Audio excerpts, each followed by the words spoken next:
ونؤمن به ونتوكل عليه ونعوذ بالله من شرور أنفسنا ومن سيئات أعمالنا من يهدي الله فلا مضل له ومن يضلله فلا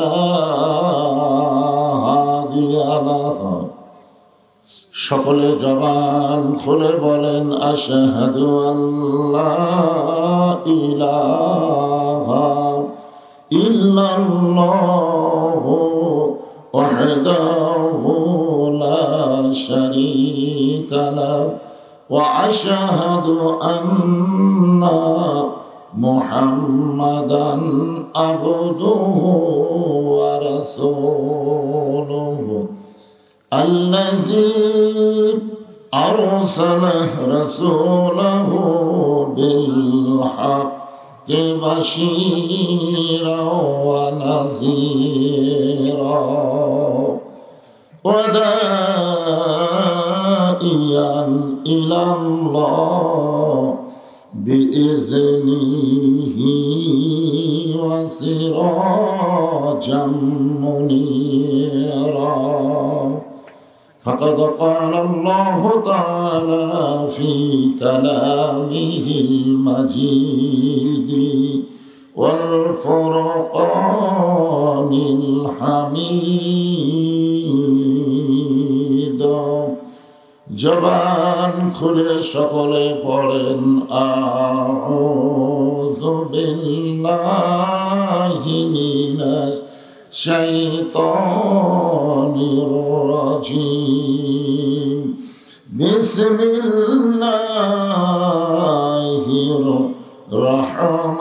রহমানির রহিম ওয়াল আসরি ইন্নাল ইনসানা লাফি খুসর إلا الذين آمنوا وعملوا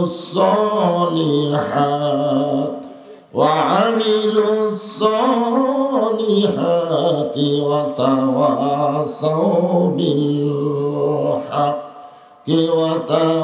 وتواصوا بالصبر إن الله وملائكته يصلون على النبي يا أيها الذين آمنوا صلوا عليه وسلموا تسليما اللهم صل على محمد اللهم بارك على محمد مشرق حب محمد সকলে বলি সাল্লাল্লাহু আলাইহি متنا دیوانی ما متنا خورشید اشکاس سینہ سجانی ما بلغ العلا بکماله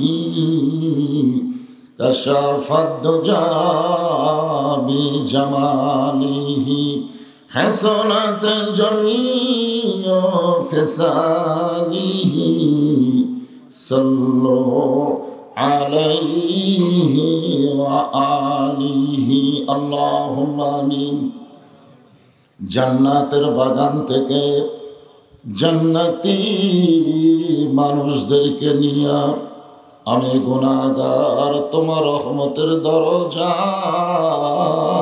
দুখানা হাত তুলেছি আল্লাহ। হাসরের ময়দানে জব্বার আর কাহার নামে রূপ নিয়া তুমি যখন বিচার শুরু করবে তোমার সামনে দাঁড়ায়া সমস্ত নবীরা নাফসি নাফসি বলে কাঁদতে থাকবে। এমন কঠিন অবস্থা হাসরে হবে, সেদিন সমস্ত নবী তার উম্মতকে ভুলে যাবে, শুধু বলবে আল্লাহ আমার কি হবে, আমার কি হবে। একমাত্র দরদি নবী শাফাতের কান্ডারি ইয়া রব্বি হাবলি উম্মতি বলে সেজদায় পড়ে যাবে।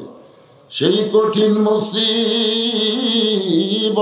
সময় আজকের এই মাহফিলকে ওসিলা করে আমাদের সবাইকে রাসূলের উম্মতের কাতারে আল্লাহ কবুল করে নিও। সুবহান রাব্বিকা রব্বিল ইজ্জাতি আম্মা ইয়াসিফুন ওয়া সালামুন আলাল মুরসালিন walhamdulillahi rabbil alamin। লা ইলাহা ইল্লাল্লাহ লা ইলাহা ইল্লাল্লাহ লা ইলাহা ইল্লাল্লাহ লা ইলাহা ইল্লাল্লাহ লা ইলাহা।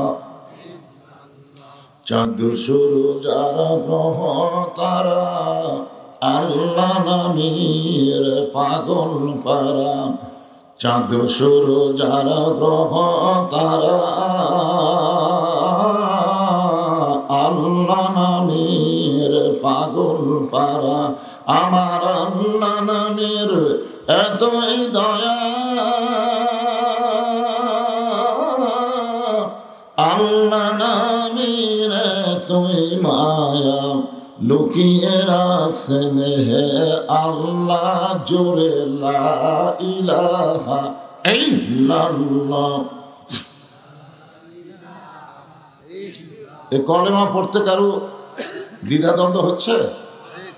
আল্লাহ রাসূল বলেছেন কোন ব্যক্তি সারা জীবন যদি পাপ করে, মৃত্যুর সময় এই কলেমা যদি তার জবানের মধ্যে জারি থাকে, শুধুমাত্র জবানে কলেমা জারি থাকার কারণে আল্লাহ তার জীবনের সমস্ত গুনাহ মাফ করে দেয়।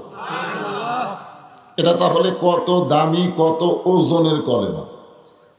বাবা আদম আলাইহিস সালাম থেকে আমাদের নবী পর্যন্ত সমস্ত নবীরা একই কলেমার উপরে জিকির করে মানুষের কাছে দাওয়াত দিয়েছেন। এটা আমাদের জিকির করতে সমস্যা? তাহলে জবান করে জোরে সরে লা ইলাহা ইল্লাল্লাহ লা ইলাহা।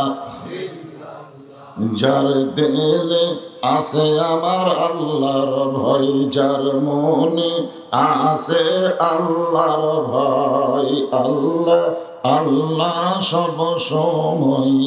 আহার নিদ্রা ভালো লাগে না এই দুনিয়া, ভালো লাগে না, ভালো লাগে শুধু আল্লাহ জোরে লা ইলাহা ইল্লাল্লাহ লা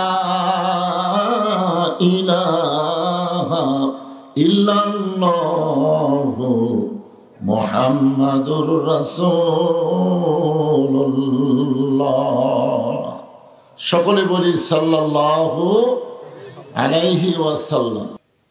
আমি যদি আপনাদেরকে বলি যে আল্লাহর হস্তে কারোর সামনে যদি ফাঁকা থাকে তাহলে একটু জমে বসেন, তাহলে কি কথা শুনবেন?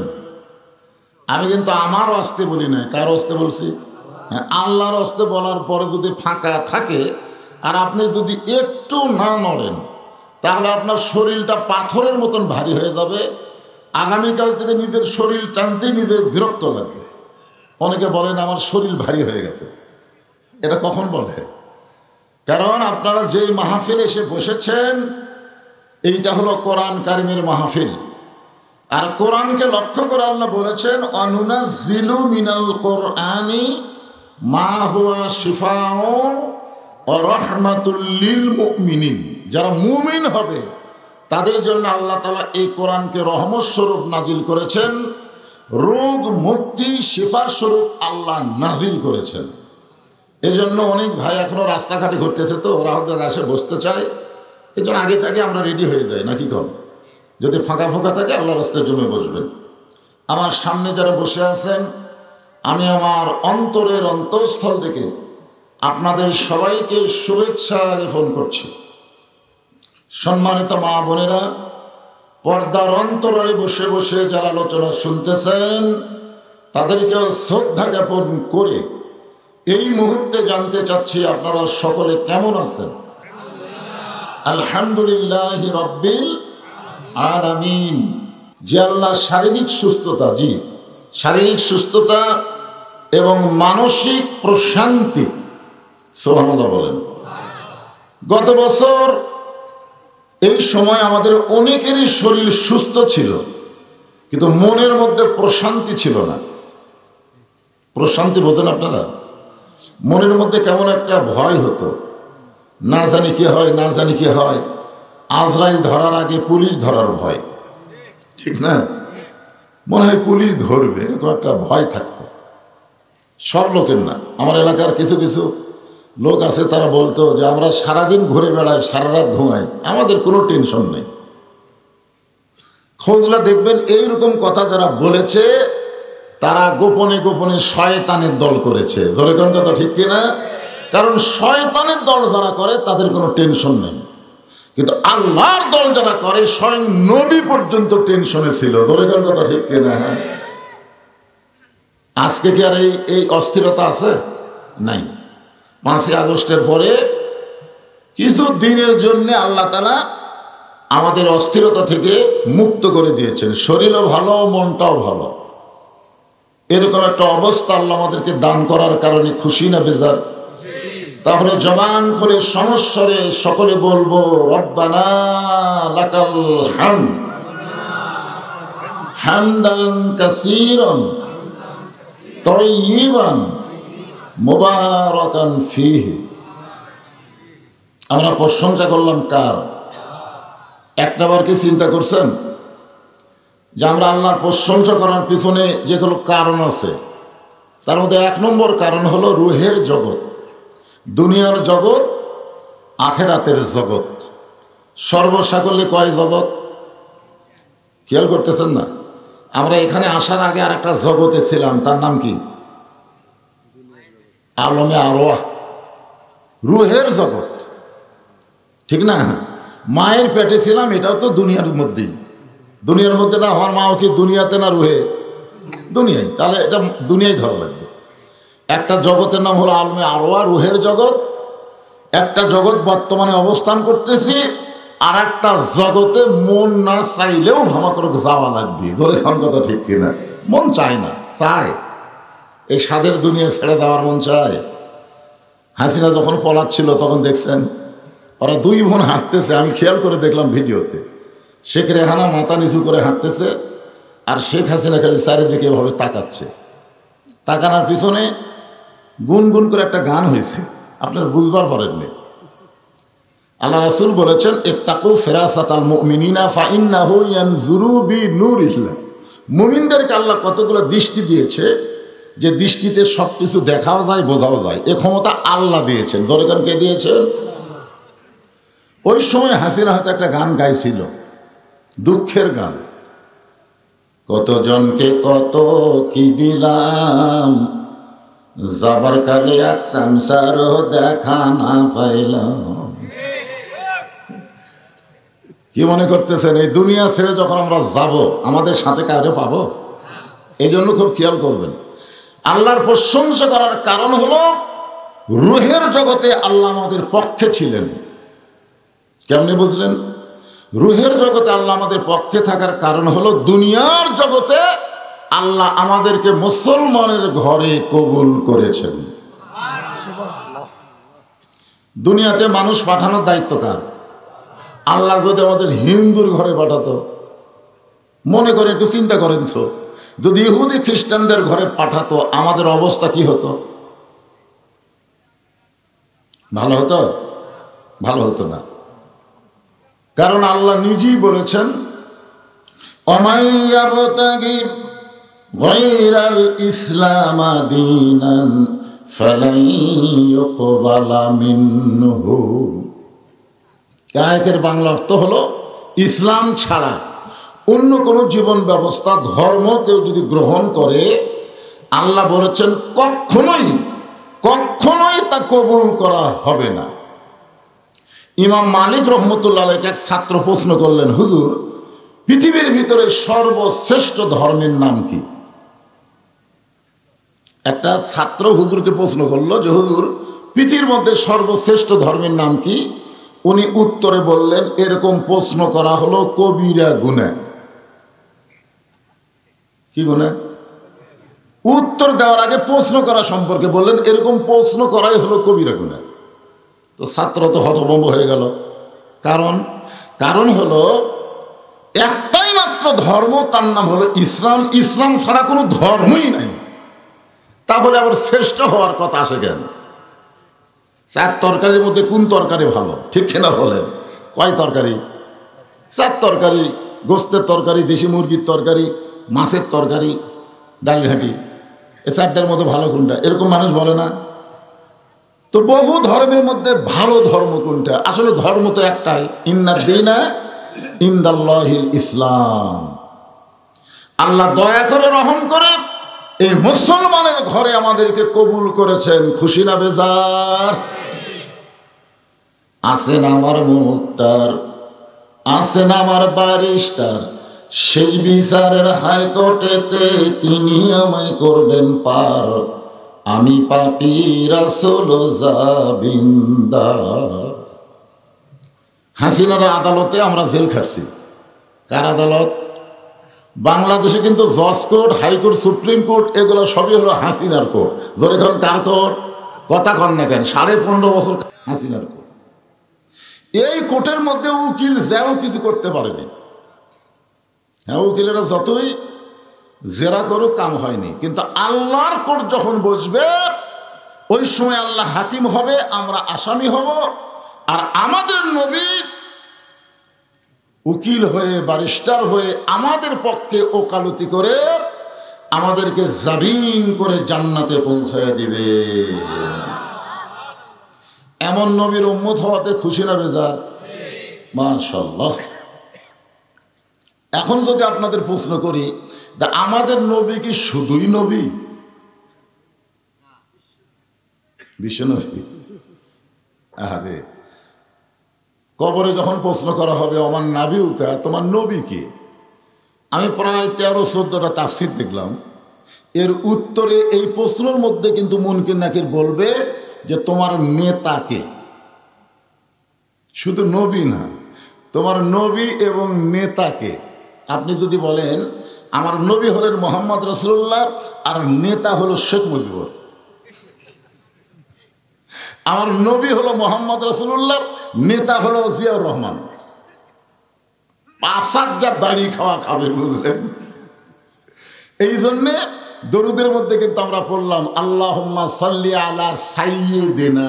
সাইয়্যিদিনা মানে কি? হ্যাঁ, খালি নবী না, আমাদের নেতাও তিনি।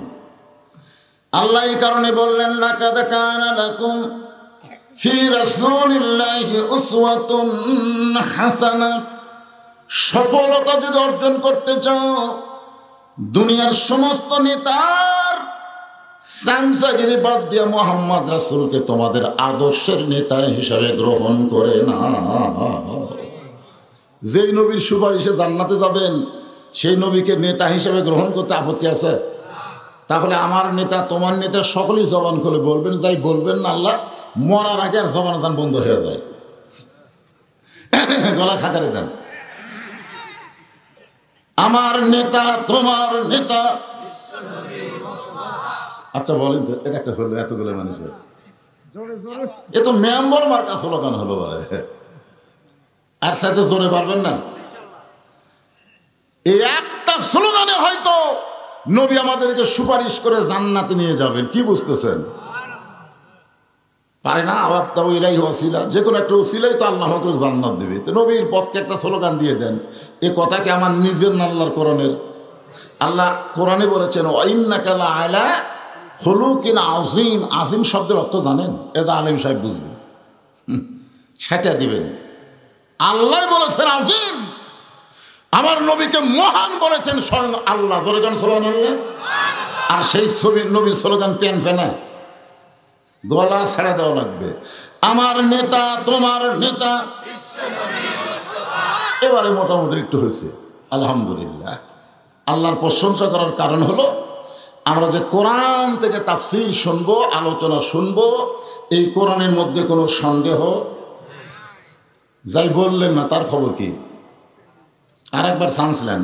এই কোরআনের মধ্যে কোনো সন্দেহ, এই কোরআনে কোনো ধোঁকা, এই কোরআনে কোনো গোঁজামিল।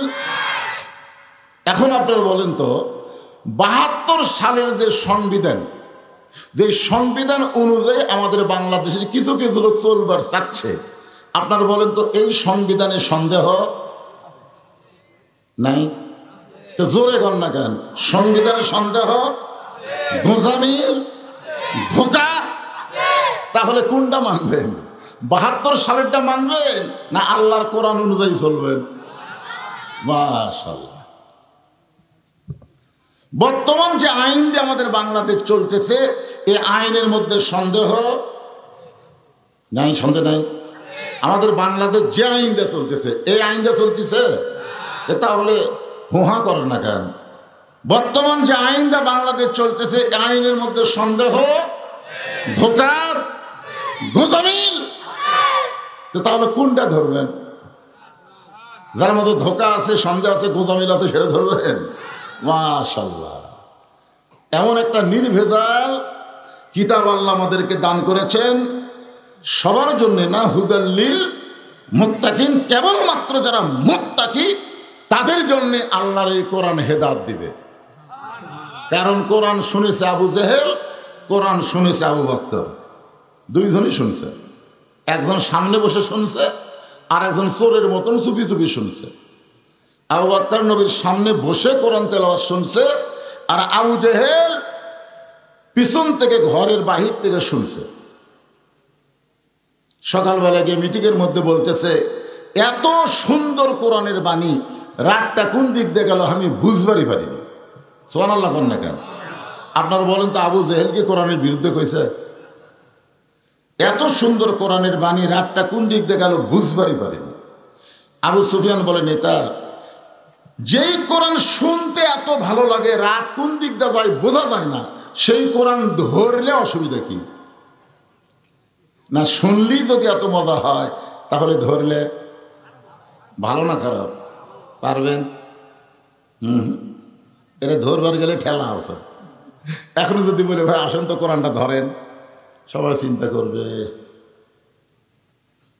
কারণ কি? লা ইয়ামাসসুহু ইল্লাল মুতাহহারুন।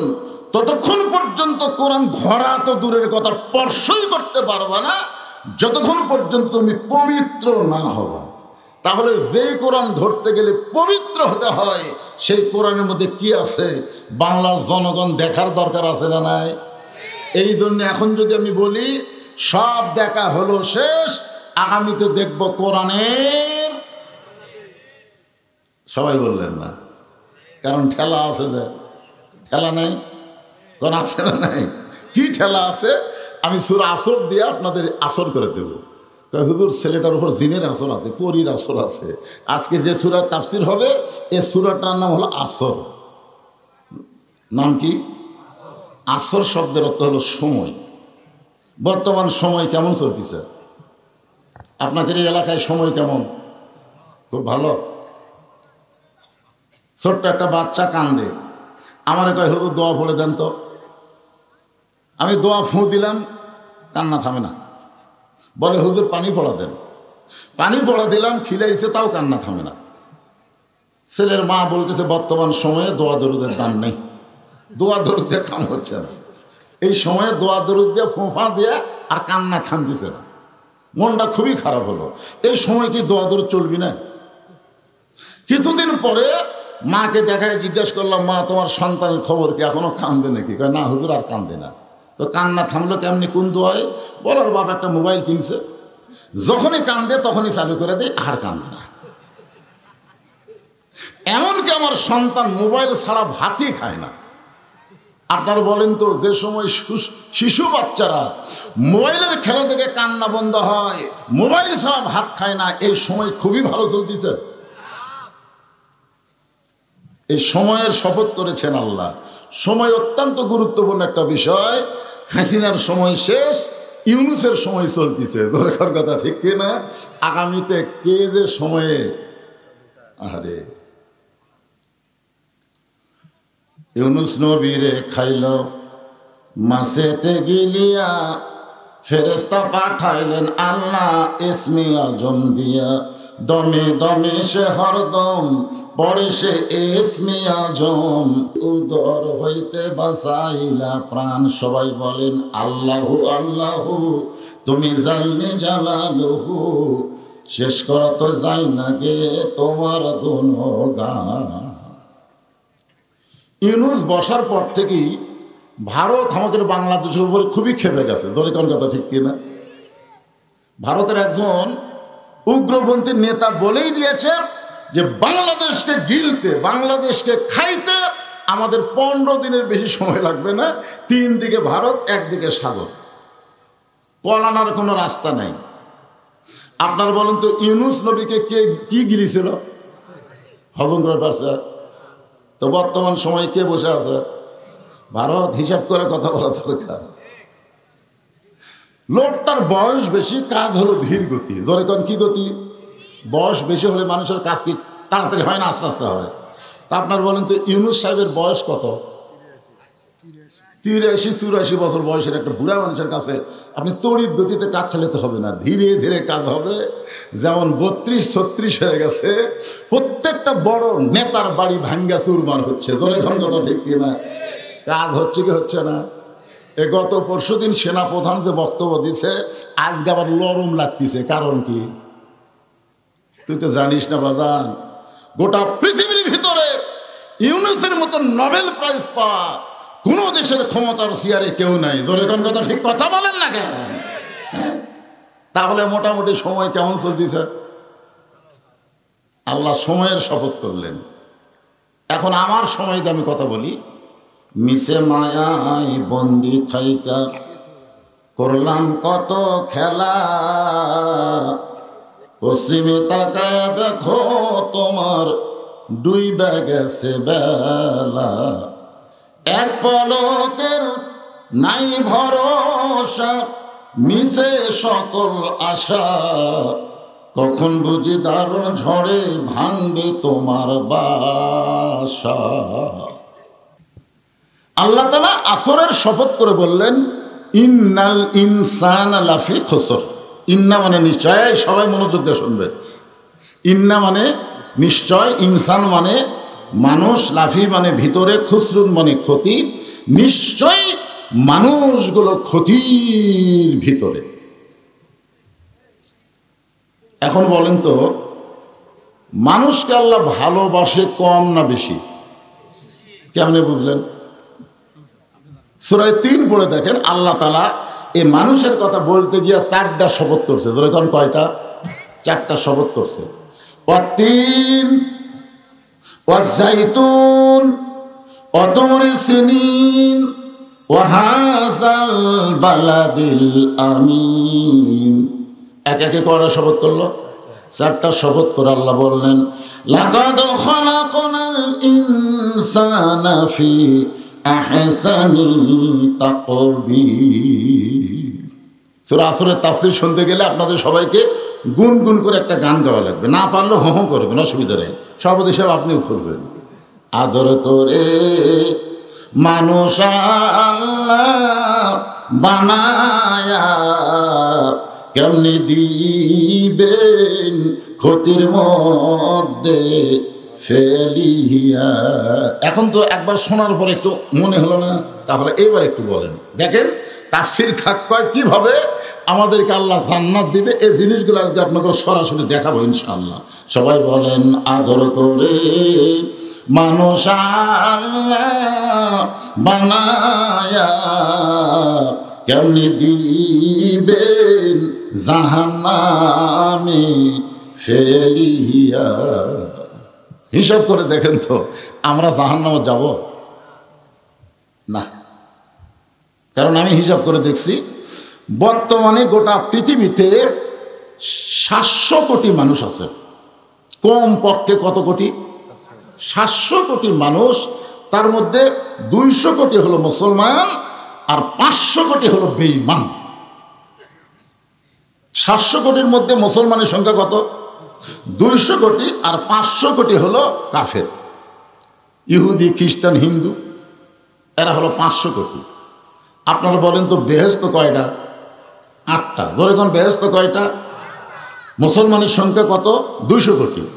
আর দোজখ কয়টা? 7টা। সংখ্যা হলো 500 কোটি। তাহলে দোজখ একটা কম, সংখ্যা হলো 500, আর বেহেশত একটা বেশি, সংখ্যা হলো 200। এখন সাহাবেরা বললেন, হুজুর বেহেশত কত বড়, দোজখ কত বড়? আল্লাহ রাসূল বললেন, কোন একটা ছোট বেহেশতের মধ্যে 7টা জাহান্নাম যদি ফেলে দেওয়া হয়, অনুবীক্ষণ যন্ত্র দিয়ে দেখা লাগবে জাহান্নাম গুলা গেল কোথায়। এখন চিন্তা করেন, একটা জান্নাতের কাছে 7টা দোজখ কিছুই না, আর এই ছোট ছোট 7টা দোজখের জন্য সংখ্যা হলো 500, আর বড় বড় একটা জান্নাতের জন্য সংখ্যা হলো 200। হিসাবে আমরা এমনি জান্নাতি। জোরে কর কথা ঠিক কিনা? তাহলে আল্লাহ কোন মানুষের জন্য বলল ইন্নাল ইনসানা লাফি খুসর? এই মানুষগুলা কারা?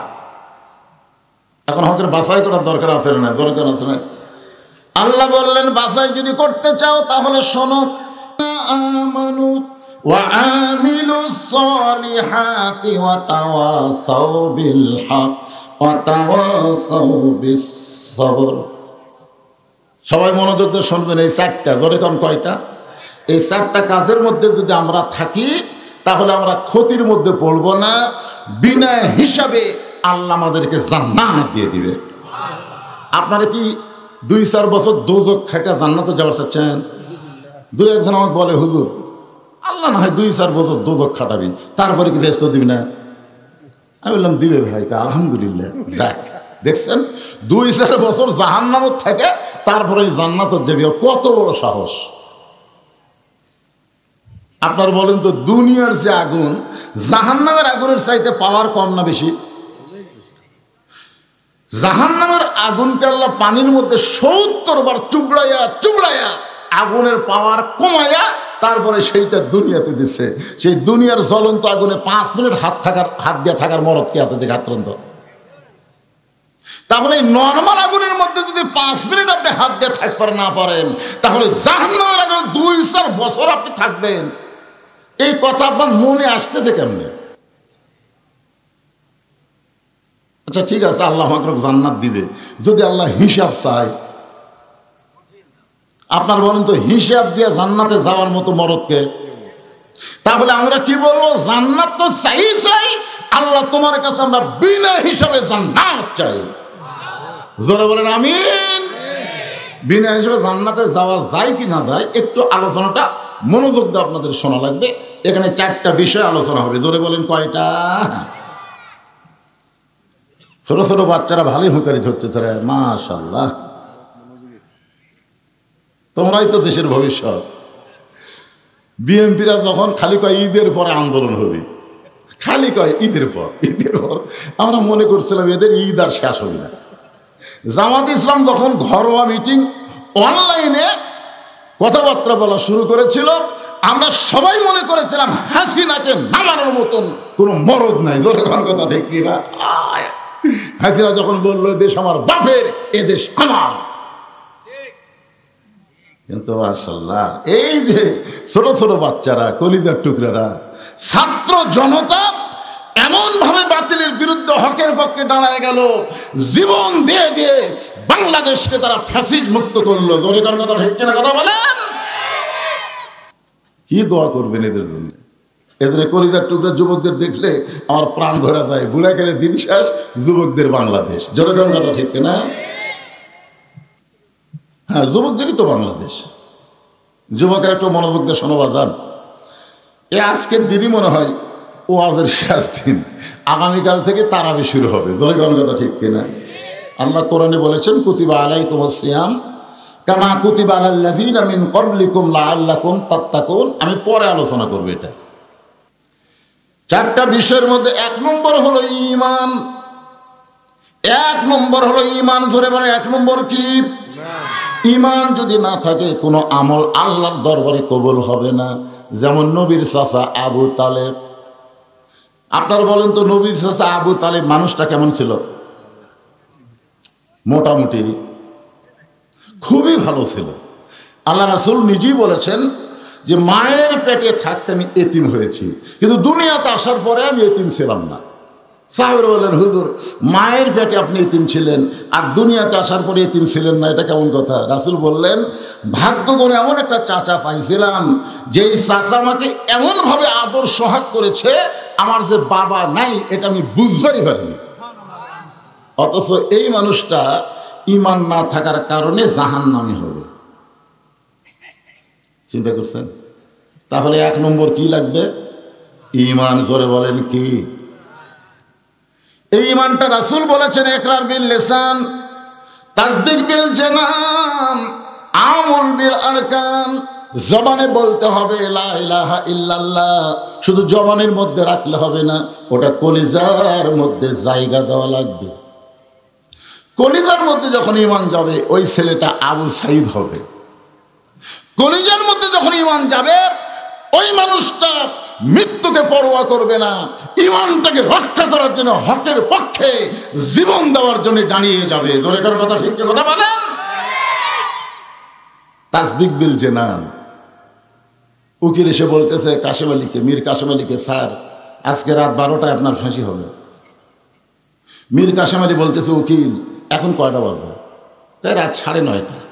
মুসকে মুসকে হাসের ভয়, এখনো 2.5 ঘন্টা। ওনার রাতে বসে থাকা লাভ কি?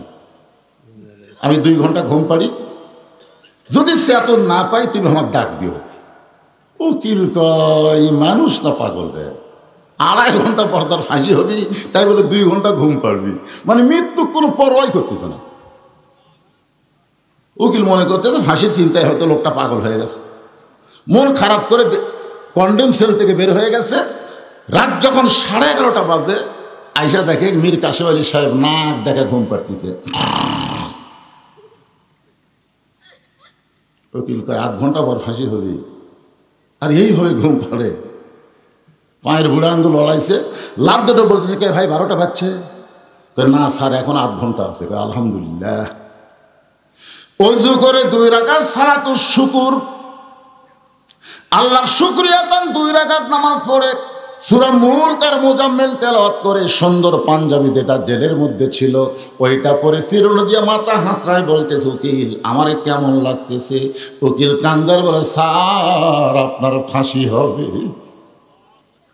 মীর কাশেম আলী মুস্কি মুস্কি হাসের বলে, উকিল ফাঁসি হবে আমার, আর তুমি কেন কাঁদতেছো? তুমি কি জানো উকিল 2 ঘন্টা ঘুমের মধ্যে আল্লাহ পাক আমারে জানাই দিছে ফাঁসির মাধ্যমে 8টা জান্নাত আমাকে বরণ করার অপেক্ষা করতেছে। ওয়ালা তাকুলু লিমান ইউকতালু ফি সাবিলিল্লাহি আমওয়াতুন বাল আহইয়াউ ওয়ালাকিন লা তাশউরুন। আল্লাহু আকবার। তাসদীক বিল জানান, কলিজার মধ্যে যখন ঈমানের জায়গা হবে ওই মানুষটাকে জীবনের চাইতে ঈমানের গুরুত্ব বেশি দেওয়া দেখা যাবে। ধরে কোন কথা ঠিক কিনা? এখন আপনাদের কাছে আমার প্রশ্ন হলো, আপনাদের কাছে জীবনের দাম বেশি না ঈমানের দাম বেশি? এটা এমনি এমনি করে পরীক্ষা হবে, কিন্তু পরীক্ষা হবে। আল্লাহ কোরআনে বলেছেন, আল্লাযী খালাকাল মাউতা ওয়াল হায়াতা লিয়াবলুয়াকুম আইয়ুকুম আহসানু আমালান ওয়া হুয়াল আজিজুল গফুর। মৃত্যু এবং হায়াত সৃষ্টি করছেন কে? লিয়াবলুয়াকুম, তোমাদেরকে পরীক্ষা করা হবে। আইয়ুকুম আহসানু আমালা, সুন্দর আমলের পরীক্ষা। বর্তমানে বাংলাদেশে আমরা দোয়া পড়ি, রব্বানা আতিনা ফিদ দুনিয়া হাসানা অফিল আখিরাতি হাসানা। এই আরবির বাংলা অর্থ জানেন? এই যারা দোয়া করেন এই অর্থ জানেন? জানেন না। এর বাংলা অর্থ হলো, আল্লাহ তুমি আমাদের দুনিয়াকে সুন্দর করে দাও, দুনিয়া সুন্দর না হলে আখিরাত কোনোদিন সুন্দর হবে? বর্তমানে বাংলাদেশ সুন্দর আছে মানুষের তৈরি আইন দিয়ে আমরা চলার কারণে আমাদের চাল চরিত্র পশুর মতো হয়ে গেছে। আমি একবার রমজান মাসের আগে সৌদি আরবে গেছিলাম, ওখানে রোজার মাস ছিলাম।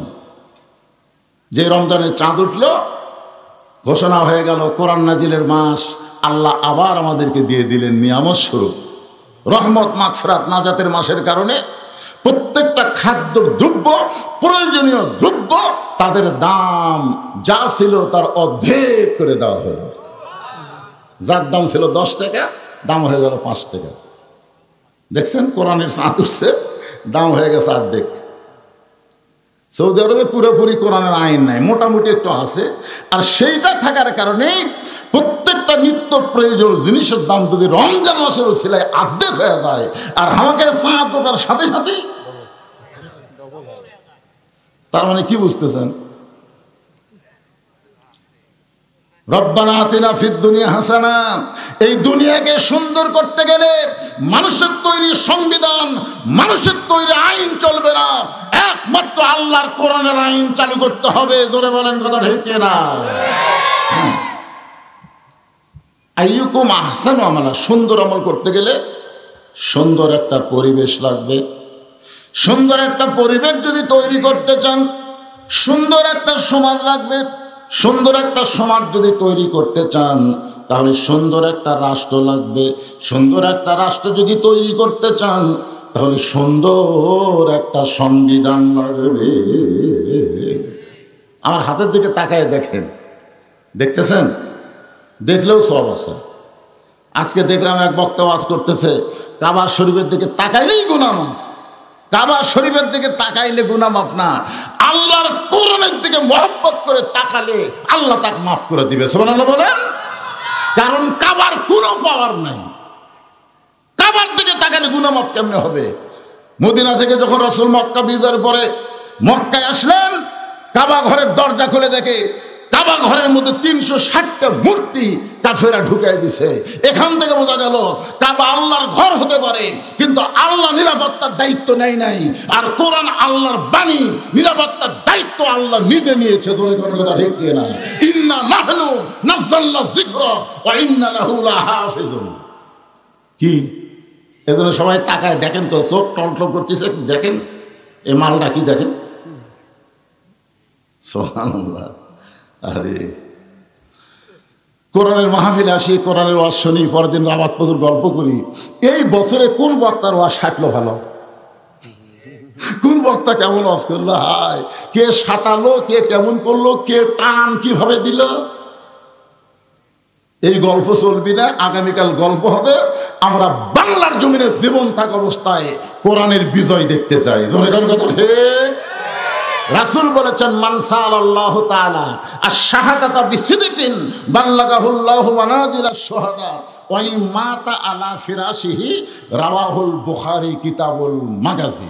কোরআন বিজয়ের আন্দোলনে শাহাদাতের তামান্না কেউ যদি আল্লাহর জমিনে কোরআনের বিজয় চায়, ওই মাতা আলা ফিরাশিহি, সে যদি নিজের বিছানায় মৃত্যুবরণ করে, বাল্লাগাহুল্লাহু মানাজিলাশ শুহাদা, হাসরের ময়দানে আল্লাহ তাকে শহীদদের কাতারে দাঁড় করাইয়া দিবে।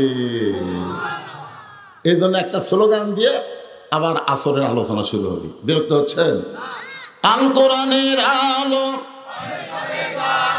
ঘরে ঘরে বাদ দেন তো, ওটা অ্যাঙ্গেলের স্লোগান। এখন ডাইরেক্টে হবে, কর পারবেন?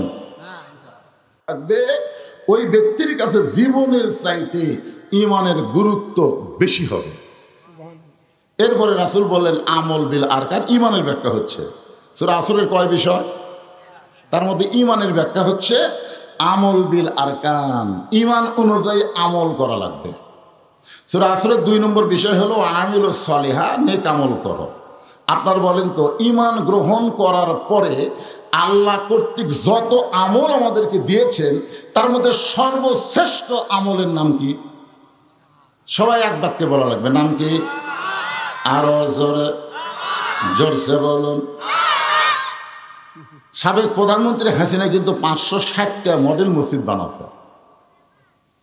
গত বছর এক আওয়ামী লীগ নেতা আমাকে বলতে, তো হুজুর, আমাদের প্রধানমন্ত্রীর ভালো কোনো গুণ আপনাকে চোখ পড়ে না? এই যে প্রত্যেকটা উপজেলায় একটা করে মসজিদ বানালো, এটাকে আপনাকে চোখ পড়ে না? আমি বললাম, ভাই আপনারা বলেন তো, মসজিদ কি দেখার জন্য তৈরি করা হয় না মসজিদের নামাজের জন্য তৈরি করা হয়? আপনারা কিন্তু মসজিদ দেখার জন্যে, আপনি গোটা আবাদপুকুর এলাকায়, এই গোটা রানীনগর এলাকায় আপনি ঘুরে ঘুরে মসজিদ দেখেন আর বলেন এই রানীনগরের মধ্যে সবচেয়ে সুন্দর মসজিদ কোনটা রে? আপনি সব দেখে সুন্দর বলতেছেন, ওই মসজিদ সুন্দর, ওই মসজিদ একটু 2 নম্বর, ওই মসজিদ 3 নম্বর। আপনার একটা সব হবে, এই ধরে একটা সব হবে, কথা কন না কেন? মসজিদ দেখার মধ্যে কোনো সব নাই, মসজিদের মধ্যে ঢোকার মধ্যে সব আছে। জোরে করে কথা কন না কেন? আপনারা বলেন তো, হাসিনা যে এত মসজিদ বানালো, মসজিদে কি ঢোকার কোনো আইন করছে? হাসিনা 560টা না, 5 লক্ষ যদি মসজিদ বানায় একটা সোয়াবও পাবে না। কারণ হাসিনা সাধারণ কোনো হাসিনা না, হাসিনা হলো বাংলাদেশের প্রধানমন্ত্রী। জোরে কথা কন না কেন? আর প্রধানমন্ত্রীর জন্য আল্লাহ কি বলছেন? আল্লাযীনা ইম্মাক্কান্নাহুম ফিল আরদ, মুসলমানের মধ্যে কাউকে যখন ক্ষমতার চেয়ার দেওয়া হবে তার 1 নম্বর দায়িত্ব হলো আকামুস সালাত, নামাজ কায়েম করা। জোরে কোন কথা ঠিক কিনা? তুমি ক্ষমতার চেয়ার পেয়ে মসজিদ বানাবা, নামাজ কায়েমের বিল পাস করবা না, তোমার আমলনামায় একটা সওয়াব হবে না। জোরে কোন কথা ঠিক কিনা? কথা বলেন। তাহলে ঈমানের পরে ঈমানকে রক্ষা করার জন্য 1 নম্বর আমলের নাম কি? আপনি বলেন তো, রোজা না রাখলে লোকটা বেঈমান হবে, হজ না করলে লোকটা কাফের হবে, যাকাত না দিলে লোকটা কাফের হবে, এরকম কোনো হাদিস আছে? নেই। আমি যত হাদিস পড়ছি, রোজা না রাখলে কাফের হবে, হজ না করলে কাফের হবে, যাকাত না দিলে কাফের হবে, নাই। কিন্তু নামাজ না পড়লে মারাত্মক কথা। এই হাদিসগুলো পড়তে পড়তে আমার চোখে পানি আসে। যখন হাদিসটা পড়ি, বাইনাল আবদি ওয়াল কুফরি তরকুস সালাত, বান্দা আর কাফের মধ্যে পৃথক করার জিনিসটার নামই হলো নামাজ।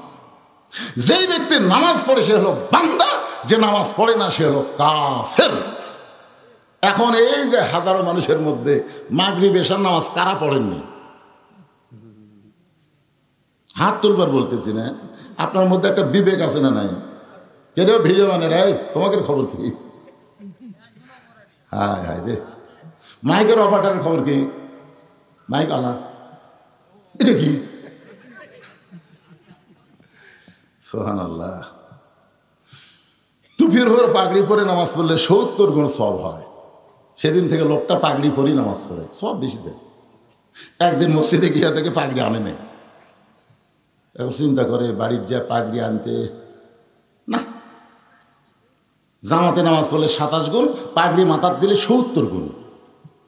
কোনটা ধরি কোনটা ছাড়ি, মন বলতেছে 70ই ধর। ইচ্ছা করে জামাতে নামাজ বাদ দিচ্ছে। সবাই নামাজ পড়ে যখন বাড়িতে গেছে, ও তখন মসজিদের সামনে কাতারে গিয়ে এক টানে লুঙ্গি খুলছে। লুঙ্গি খুলে ওই লুঙ্গি আড়াই ভাঁজতে মাথার বাঁধিছে, বান্দার উপর থেকে সেজদাত গেছে। ইতিমধ্যে এক মুসল্লি মসজিদের মধ্যে ঢুকাই কয়, সর্বনাশ, 5-7 মারছে থাবা। লাভ দুটে বলে, মানে মারলে কেন ভাই? বলে মারার কারণ তো লুঙ্গি। বলে আপনার চোখ নাই, লুঙ্গি আমার মাথায়। আরে পাগল, মাথার খেন। বলে সবের আশায়, আপনি জানেন না পাগড়ি পরে নামাজ পড়লে 70 গুণ সওয়াব? লোকটা বলে, পাগল, লুঙ্গি পরা হলো ফরজ আর পাগড়ি পরা হলো সুন্নাত। ফরজ তরক করে কেউ যদি সুন্নত আদায় করে তার তো কোনো সওয়াব হবে না, বরং পাপ হবে। ওয়াজ শোনা হলো মুস্তাহাব আর এশার নামাজ পড়া হলো ফরজ। এশার নামাজ বাদ দিয়ে যারা ওয়াজ শুনতেছে, জোরে কর, এশার নামাজ বাদ দিয়ে যারা ওয়াজ শুনতেছে, তারা লুঙ্গি খুলিয়া মাথায় পাগড়ি পরেছে। আমার সাথে সবাই বলা লাগবে, দেখছো তো কারা কারা বলে না। যারা যারা বলবি না মনে করবেন এরা এসা পড়েনি, এখনই চোর ধরা পড়বে। আপনি বলবেন আর সাইড খেয়াল করুন বলে কি বলে না, সবাই বলেন এশার নামাজ বাদ দিয়া যারা বলেন, এশার নামাজ বাদ দিয়া যারা ওয়াজ শুনতেছে তারা লুঙ্গি খুলিয়া মাথায় পাগড়ি পরেছে। মান তারাকা সালাত, এই হাদিসটা আরো কঠিন, এটা বুখারী এবং মুসলিম দুই কিতাবে আছে। মান তারাকা সালাত মুতাম্মিদান ফাকাত কাফারা, ইচ্ছা করে একটা ওয়াক্ত নামাজ যারা না পড়বে তারা অবশ্যই কাফের হয়ে যাবে, অবশ্যই। তাহলে মাগরিবও পড়েনি, এশাও পড়েনি, এর খবর কি? ওই আমার নিয়ত করা আছে ফজরও পড়বো না। আরে শোনেন, আপনাকে তো যাত্রাপুর মসজিদটা মাশাআল্লাহ আসার সময় দেখলাম সেই সুন্দর, আলহামদুলিল্লাহ। মুয়াজ্জিন সাহেব আছে এখানে? মুয়াজ্জিন সাহেব আপনি ফজরের মুসল্লি কিরকম হয়? এখন 1.5 লাইন হয়। জুম্মার দিনে? ও জুম্মার দিনে ফুল, ফজরের 1.5 কাতার। আপনার বলেন তো কোন নামাজের দাম বেশি? কত দাম আপনি জানেন? ফজরের নামাজের কত দাম? অথচ বাংলাদেশের মুসলমান জানি না ফজরের নামাজকে যদি বাড়ির পরে মসজিদে না আসে সে মুনাফিক হয়ে যাবে, বাড়ির পড়লো মুনাফিক। আর জুম্মার নামাজ যদি না পড়ে কোনো কারণে জোহর পড়লেও তার নামাজ আদায় হয়ে যাবে। আর সেই জুম্মা 5 কাতার হয়, ফজর হয় 1.5 কাতার। তার মানে আপনারা বিশ্বাস করবেন ফজরে যে এইটুকু মুসল্লি হয় এইগুলোই হল আসল মুসল্লি। জুমার দিনে যারা মুসল্লি হয় এরা হলেন ফাওয়াইলুল মুসল্লি, ফাওয়াইলুল মুসল্লি। হাসরের ময়দান আল্লাহ বলবেন যারা 5 ওয়াক্ত নামাজ বাদ দিয়ে খালি জুম্মা পড়ছে তাদেরকে আমি আল্লাহ জান্নাত দিয়ে দিলাম, যাও লা তাকনাতু মির রাহমাতিল্লাহ। আল্লাহর দয়ার কাছে কোনো কিছু কুলে আল্লাহ কয় খালি জুম্মা পড়ছে 5 ওয়াক্ত পড়নি, আমি আল্লাহ দয়া করে তারপর জান্নাত দিয়ে দিলাম, যাও। তখন জুম্মা পার্টি বলবো আল্লাহ আমরা আগে জান্নাত পেলাম, 5 ওয়াক্তরা বসে থাকি, জুম্মালার কই করে তোর কি খবর আছে? এক দৌড়ে জান্নাতের কাছে গিয়ে দেখবে জান্নাতের দরজার বিশাল একটা তালা। জুম্মা পার্টি বলবো আল্লাহ আমাকে জান্নাত দিলেন কিন্তু দরজার যে তালা আছে, আল্লাহ কাছে চাবি তোদের কাছে আছে, বাড়ি করে দেয়। তখন পকেট খুঁজে একটা চাবি পাবি, তালার মধ্যে ঢুকবি কিন্তু ঘুরবি না। বলবে আল্লাহ চাবি তো ঢুকলো তালার মধ্যে ঘরে না কেন? আল্লাহ বলে পাগলা তালার মধ্যে 5টা দাগ আছে, তোকে চাবির মধ্যেও 5টা দাগ থাকা লাগবে, দাগে দাগে মিল হবি, কুট্টুস করে খুলে দিবি। তখন আল্লাহ রে কিসের দাগ? বলে এটা 5 ওয়াক্ত নামাজের দাগ। আমাকে তো দাগ নাই। আল্লাহ কয় তেল তেলা চাবিলে তালা খুলবো, জান্নাত দেখে ফেরত আয়। যারা খালি জুম্মা মারতেছেন এরা জান্নাত দেখতে পারবেন কিন্তু ভিতরে ঢুকতে পারবেন না। লেখে নেন, খাতায় লেখে নেন, খালি জান্নাত দেখা হবি, ঢোকা হবি না। আর সালাতু মিফতাহুল জান্নাহ, নামাজ হচ্ছে বেহেশতের চাবি। জোরে বলুন সুবহানাল্লাহ। পুরুষ মানুষের জন্য 5 ওয়াক্ত নামাজ, একটা ওয়াক্ত নামাজ বাদ দেওয়া যাবে না। ওয়া আমিলুস সালিহার মধ্যে পুরুষের জন্য 1 নম্বর নেক আমল হলো নামাজ, আর নারীদের জন্য 1 নম্বর নেক আমলের নাম হলো পর্দা। এই যাত্রাপুরের মায়েরা যারা পর্দার অন্তরে বসে আছেন, পুরুষের জন্য 1 নম্বর হলো নামাজ, আর নারীদের জন্য 1 নম্বর নেক আমলের নাম কি? আরো জোরে বলেন, পর্দা। পর্দা যদি না থাকে মেয়েদের একটা আমল আল্লাহ কবুল করবে না, একটাও করবে না। তুমি রোজা থাকবে, নামাজ পড়বে, আর পাড়ার লোক সব লোক তোমাকে দেখবি, চড়াটক বসে গল্প করবি, আমাকে পাড়ার মধ্যে সবচাইতে সুন্দরী বউ কার রে? আপনারা বলেন তো পাড়ার মধ্যে কার বউ সুন্দরী? এটা যদি স্বামী ছাড়া কোনো পরপুরুষ কবার পারে তাহলে বুঝবেন ওই স্বামী জাহান্নামী। কথাটা খেয়াল করে শুনছেন? পাড়ার মধ্যে কার বউ সুন্দরী এটা স্বামী ছাড়া যদি অন্য কোনো পুরুষ কবার পারে তাহলে বুঝবেন ওই স্বামী হচ্ছে দাউস, আর দাউসের জন্য লা ইয়াদখুলুল জান্নাহ, সে কোনোদিনও জান্নাতে যাবার পারবে না। এই কথা কন না কেন? কথা কন না কেন? এখন বলেন পাড়ার মধ্যে কার বউ সুন্দরী? খান্দর ছাড়া কাম করবেন, আমরা সেই মরদ নয়। আল্লাহ বারিক লানা ফি রজব শাবান বাল্লিগ না রমাদান। নবী বলেছেন আল্লাহ রমজান পর্যন্ত আমার হায়াত বাড়ায় দাও। দেখছেন রমজানের মধ্যে কি এমন মাহাত্ম আছে, নবী পর্যন্ত রমজান পর্যন্ত হায়াত পাইছে, আর আমাদের সেই রমজান এসে গেছে। আল্লাহ আমাদের প্রতি অবশ্যই খুশি আছে, যেরকম ঠিক কিনা? আল্লাহ তো নেই যে ঠান্ডা পানি নাকের মধ্যে মুখের মধ্যে যাচ্ছে, দুই ঢোক খারে কেউ দেখতে পাবে না। রোজাদার কি কয়, মন রে কেউ দেখবার না পারলো আমার আল্লাহ দেখবার পাবে। জোরে কোন কথা ঠিক কিনা? এই জন্য দেখবেন নামাজ আল্লাহর জন্য, মানুষের জন্য, হজ আল্লাহর জন্য, মানুষের জন্য, যাকাত আল্লাহর জন্য, মানুষের জন্য, আর রোজা কোনো মানুষের জন্য না, শুধুমাত্র আল্লাহর জন্য মানুষ রোজা রাখে। জোরে কোন কথা ঠিক কিনা? এই কারণে আল্লাহ বলেছেন আসাউমু লি, রোজা কেবলমাত্র আমার জন্য, ওয়া আনা উজজা বিহি, আমি নিজের হাতে রোজাদারকে পুরস্কার দিয়ে দিব। জোরে কোন সুবহানাল্লাহ।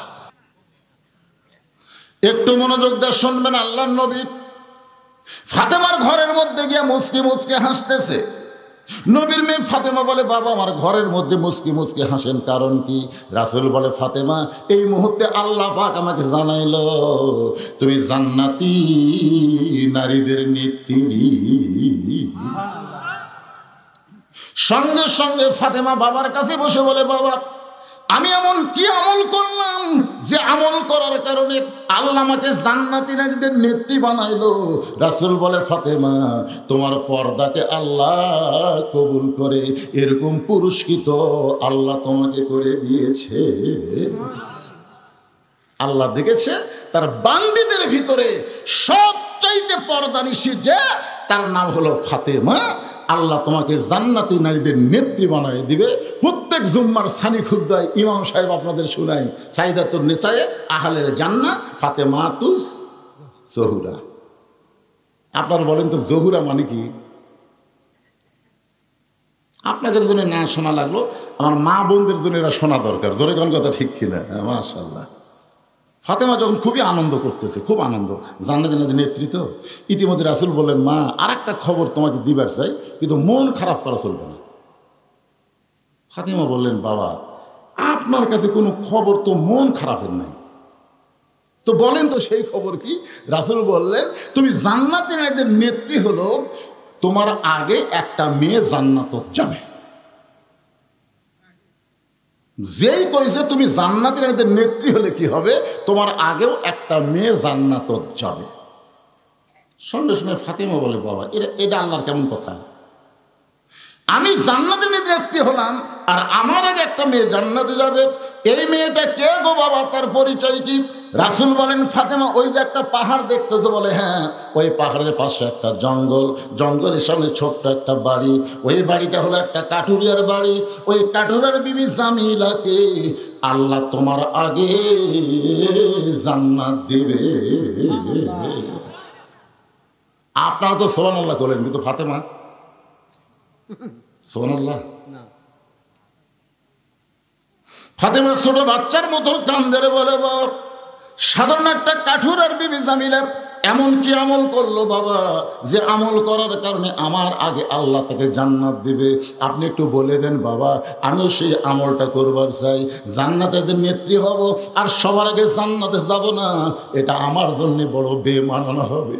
রাসূল মুস্কি মুস্কি হাসে, জান্নাতের নেত্রী হবে আবার সবার আগেও জান্নাতে যাবে, দরকার হলে যত কঠিন আমল হোক না কেন তারপরও করবে। ধরে করুন সুবহানাল্লাহ। রাসূল বলেন, ফাতেমা কোন আমলের কারণে কাঠুরের বিবি জামিলাকে আল্লাহ তোমার আগে জান্নাত দিবে এটা আমি বাবা বলতে পারবো না, তুমি তদন্ত করে জেনে নাও। আসরের নামাজের পরে ফাতেমা চুপি চুপি ওই কাঠুরার বউ জামিলার বাড়ির দরজায় গিয়ে বলে, জামিলা আমি নবীর মেয়ে ফাতেমা, মেহেরবানি করে একটু দরজা খোলো। জামিলা দরজায় ছোট বাচ্চার মতন কান্দে। ফাতেমা বলে, জামিলা কান্দার কারণ? বলে, আমার সারা জীবনের সাধনা একটাবার শুধু নবীর মেয়ে ফাতেমাকে দেখতে চাই। জামিলা বললেন, দরজা খুললেই দেখা হবে, কান্দার দরকার নাই। ফাতেমা বলতেছে জামিলা দরজা খুললেই দেখা হবে, কান্দার দরকার নেই। জামিলা বলে ফাতেমা কান্দার কারণ হলো আমার স্বামী এখন বাড়িতে নাই, স্বামীর হুকুম ছাড়া ফাতেমার জন্য দরজা খুলতে আমি বড় ভয় পাই। ফাতেমা কই ওরে বাবা রে, স্বামীর হুকুম ছাড়া ফাতেমার জন্য দরজা খুলতে? হে মায়েরা, আজকের অধিকাংশ মা স্বামী মানে না, কথা কন না কেন? আপনাকে যাত্রাপুরের খবর আপনারাই ভালো জানেন। ওরে মুসলমান, খালি খালেদা হাসিনা প্রধানমন্ত্রী না, প্রত্যেকটা বাড়ি বাড়ি একটা করে প্রধানমন্ত্রী হচ্ছে। ধরে করে কথা ঠিক কিনা? ওর বাপ, ওর ভাই, ওর বোন আলে দেখেন কি হারে করে, আর আপনার বাপ, আপনার ভাই, আপনার বোন আলে ওই ঘুম পাড়ায় চাপ পাত খালি জুতার লাগতে। ধরে করে কথা ঠিক করে? তোর বাপ মালে তুই এত করিস, আর আমার বাপ মালে তুই দেখতে পারিস না, ঘুম পারিস। বেশি কথা করলে কি গরম হয়ে যায়? জামিলা বললেন ওগো নবীর মেয়ে ফাতেমা, আজকে আপনার জন্য আমি ঘরের দরজা খুলতে পারবো না, কারণ স্বামী আমার বাড়িতে নাই, স্বামীর হুকুম ছাড়া দরজা কেমনি খুলবো? তবে আজকের মতো আপনি ফেরত যান, আগামীকাল যদি এই সময় আসেন, আসা মাত্রই আমি দরজা খুলে দিব, কারণ রাতের বেলা স্বামীর কাছ থেকে আপনার জন্য দরজা খোলার হুকুম নিব। ফাতেমার আগ্রহ বেড়ে গেছে। যেই মেয়েটা স্বামীর হুকুম ছাড়া ফাতেমার জন্য দরজা খোলে না, এই মেয়েটা আমার আগে কোন আমলের কারণে জান্নাতে যাবে, বাড়ির মধ্যে ঢুকে আমার দেখাই লাগবে। আপনারা কোন আগ্রহ বাড়বে না কমবে? ফাতেমা বললেন জামিল অবশ্যই আগামীকাল এই সময় তোমার বাড়ির দরজায় আসবো ইনশাআল্লাহ। ফাতেমা চলে গেলেন। পরদিন বিকেল বেলায় যখন জামিলার বাড়ির দিকে রওনা দিয়েছে, এমন সময় ছোট্ট একটা বাচ্চা ফাতেমার সামনে দাঁড়িয়ে বলে, মা গতকাল বিকেল বেলা কোথায় গেছিলেন? আমি আপনাকে এত খুঁজলাম মা, আপনাকে কিন্তু বাড়িতে পাইলাম না, আজকেও চোরের মতন কোথায় যাবেন? আমি আপনার সঙ্গে যাবার চাই। ফাতেমা তাকায় দেখে এই বাচ্চার কেউ না, তার ছোট্ট ছেলের নাম হলো হোসাইন। হাসান হইলে বুঝান যাইতো, কিন্তু হোসেনকে বুঝান যাবে না। রাসূল বলেছেন হাসান অবিকল আমি নবীর মতো, আর হোসাইন হলো একটু জেদি। এই জেদি হওয়ার কারণে ফাতেমা হোসেনকে সঙ্গে করে ওই জামিলার বাড়ির দরজায়। হোসেন বলতেছে, মা এই ভাঙ্গা বাড়ির মধ্যে এমন কি আছে মা? গতকাল আপনি আইছিলেন, আজকে আবার নতুন করে আইলেন, এই বাড়িতে এমন কি আছে মা? এই বাড়ির দরজায় কেন বারবার আপনি আসতেছেন? ফাতেমা বলে, জামিলা তুমি কি দরজা খুলবা না? জামিলা বলতেছে, 1 ঘন্টা হলে দাঁড়িয়ে আছি, আসা মাত্রই দরজা খুলে দিব। ফাতেমা বলে, তাহলে দরজা খুলে দাও। জামিলা কান্দে বলে, ওগো নবীর মেয়ে ফাতেমা মনে কষ্ট নেবেন না, কে যেন আপনাকে মা মা বলে ডাকতেছে। ওই ছোট্ট বাচ্চাকে নিয়ে যদি ঢুকতে চান, তাহলে আজকের মতো আপনি ফেরত যান, কারণ আমার স্বামী শুধু আপনার ব্যাপারে হুকুম দিয়েছে, আপনি একটা বাচ্চা নিয়ে আসবেন। এই কথা তো আমার স্বামীকে বলি নাই। আর স্বামীর হুকুম ছাড়া শুধু আপনি ঢুকতে পারবেন, কিন্তু আপনার বাচ্চাকে ঢুকতে দেওয়া যাবে না। সঙ্গে সঙ্গে হোসেন বলে, মা এই মেয়েটা অত্যন্ত খারাপ মেয়ে, যে মেয়েটা তোমার ছোট্ট হোসেনকে সঙ্গে করে বাড়িতে ঢুকতে দেয় না, এই মেয়ের চাইতে খারাপ মেয়ে দুনিয়াতে কেউ নেই। সঙ্গে সঙ্গে ফাতেমা হোসেন মুখে হাত দিয়ে বলে, বাবা তুমি যাকে খারাপ মেয়ে বলতেছো, তোমার নানা বলেছে ওই মেয়েটা তোমার মায়ের আগে জান্নাতে যাবে। লিল্লাহে তাকবীর। তুমি যাকে খারাপ বলতেছো, তোমার নানা কি করে? তোমার নানা কইছে ওই মেয়েটা তোমার মায়ের আগে জান্নাতে যাবে। সঙ্গে সঙ্গে হোসেন দৌড়ে গিয়ে মায়ের হাত ধরে বলল, মা তাহলে অজাতা এ জায়গায় ঘুরে লাভ কি? আসল জায়গায় যেতে হবে। আপনার বলেন তো, অজাতা আর আসল জায়গা কম বেশি আছে না নাই? অজাতা। আব্দুল আলীম 1968 সালে দিনাজপুরের জেলা স্কুলে একটা গান গাইছিল, মনে বড় আশা ছিল যাব মদিনায়। সেই সময় আলেমরা ফতোয়া দিল, আব্দুল আলীম ভাই আপনি মূর্খ মানুষ তো, আপনার গানটা পাল্টান। আব্দুল আলীম বললেন কি বলা লাগবে? সমস্ত আলেমরা বলেন মনে বড় আশা ছিল যাব মক্কা মদিনায়। আপনি মক্কারে বাদ দিয়ে শুধু মদিনার কথা বলতেছেন। আব্দুল আলীম বলে, আলেমরা শোনো, ওই মদিনার মানুষটাকে যদি কলিজার মধ্যে জায়গা দিবার পারো, ওই মদিনার মানুষটার সুন্নত আদর্শ যদি আমল করো, তাহলে শুধু মক্কা না, মক্কার মালিক আল্লাহ পর্যন্ত তোমার হয়ে যাবে।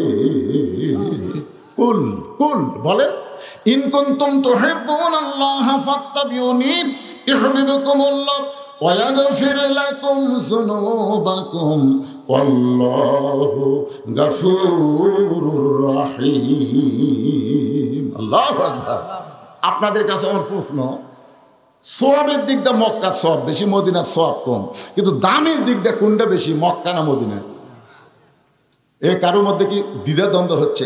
এক বাক্যে বলেন, যেটাই বলেন বলেন, মক্কা কোন নাই মদিনা কোন? সওয়াবের দিক দিয়ে মক্কা বেশি, 1 রাকাত নামাজ পড়লে 1,00,000 রাকাত নামাজের সওয়াব, কিন্তু দামের দিক দিয়ে মক্কা দামি না মদিনা দামি? সবাই দ্বিধা করতেছেন কে? আরে পাগলা, মদিনার মানুষটা যেখানেই যাবে সেটাই দামি হবে। ধরে কোন কথা ঠিক না? তোর পাহাড়ের ধুলি লাগিয়া মুসা নবীর সম্মান বেড়ে যায়, নূর নবীজির জুতার ধুলাই, নূর নবীজির জুতার ধুলাই আল্লাহর আরশ ধন্য। হোসেন বলতেছে, মা ও জায়গা ঘুরে লাভ কি, চলো আসল জায়গা। মায়ের হাত ধরে টেনে নিয়ে গেছে নবীর কাছে। ফাতেমা বলতেছে, বাবা আমার কোনো দোষ নেই, আমার কোনো দোষ নাই। প্রথম দিন আমি গেছি, স্বামীর হুকুম ছিল না বলে দরজা খোলেনি। দ্বিতীয় দিন দরজা খুলবে, কিন্তু এই সাথে থাকার কারণে দরজা খোলেনি। আমি দরকার হলে 10 বার যাব।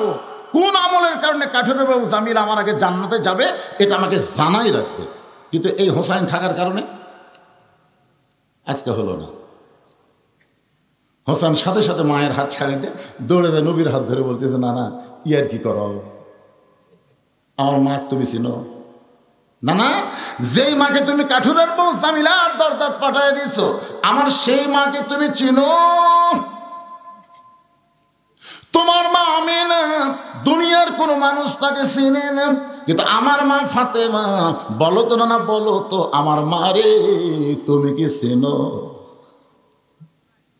না না, সন্তানের কাছে মায়ের চাইতে বড় আর দুনিয়াতে কেউ হয় না। না না, আমার মা ওই কাঠুরের বউ জামিলার দরজা দিয়ে অপমান হয়েছে, একদিন গেছে দরজা খোলে নেই, আমি সঙ্গে থাকার। নানা রে, তোমার যদি মা এরকম অপমান হতো, বলো তো নানা তোমার কেমন কষ্ট হতো?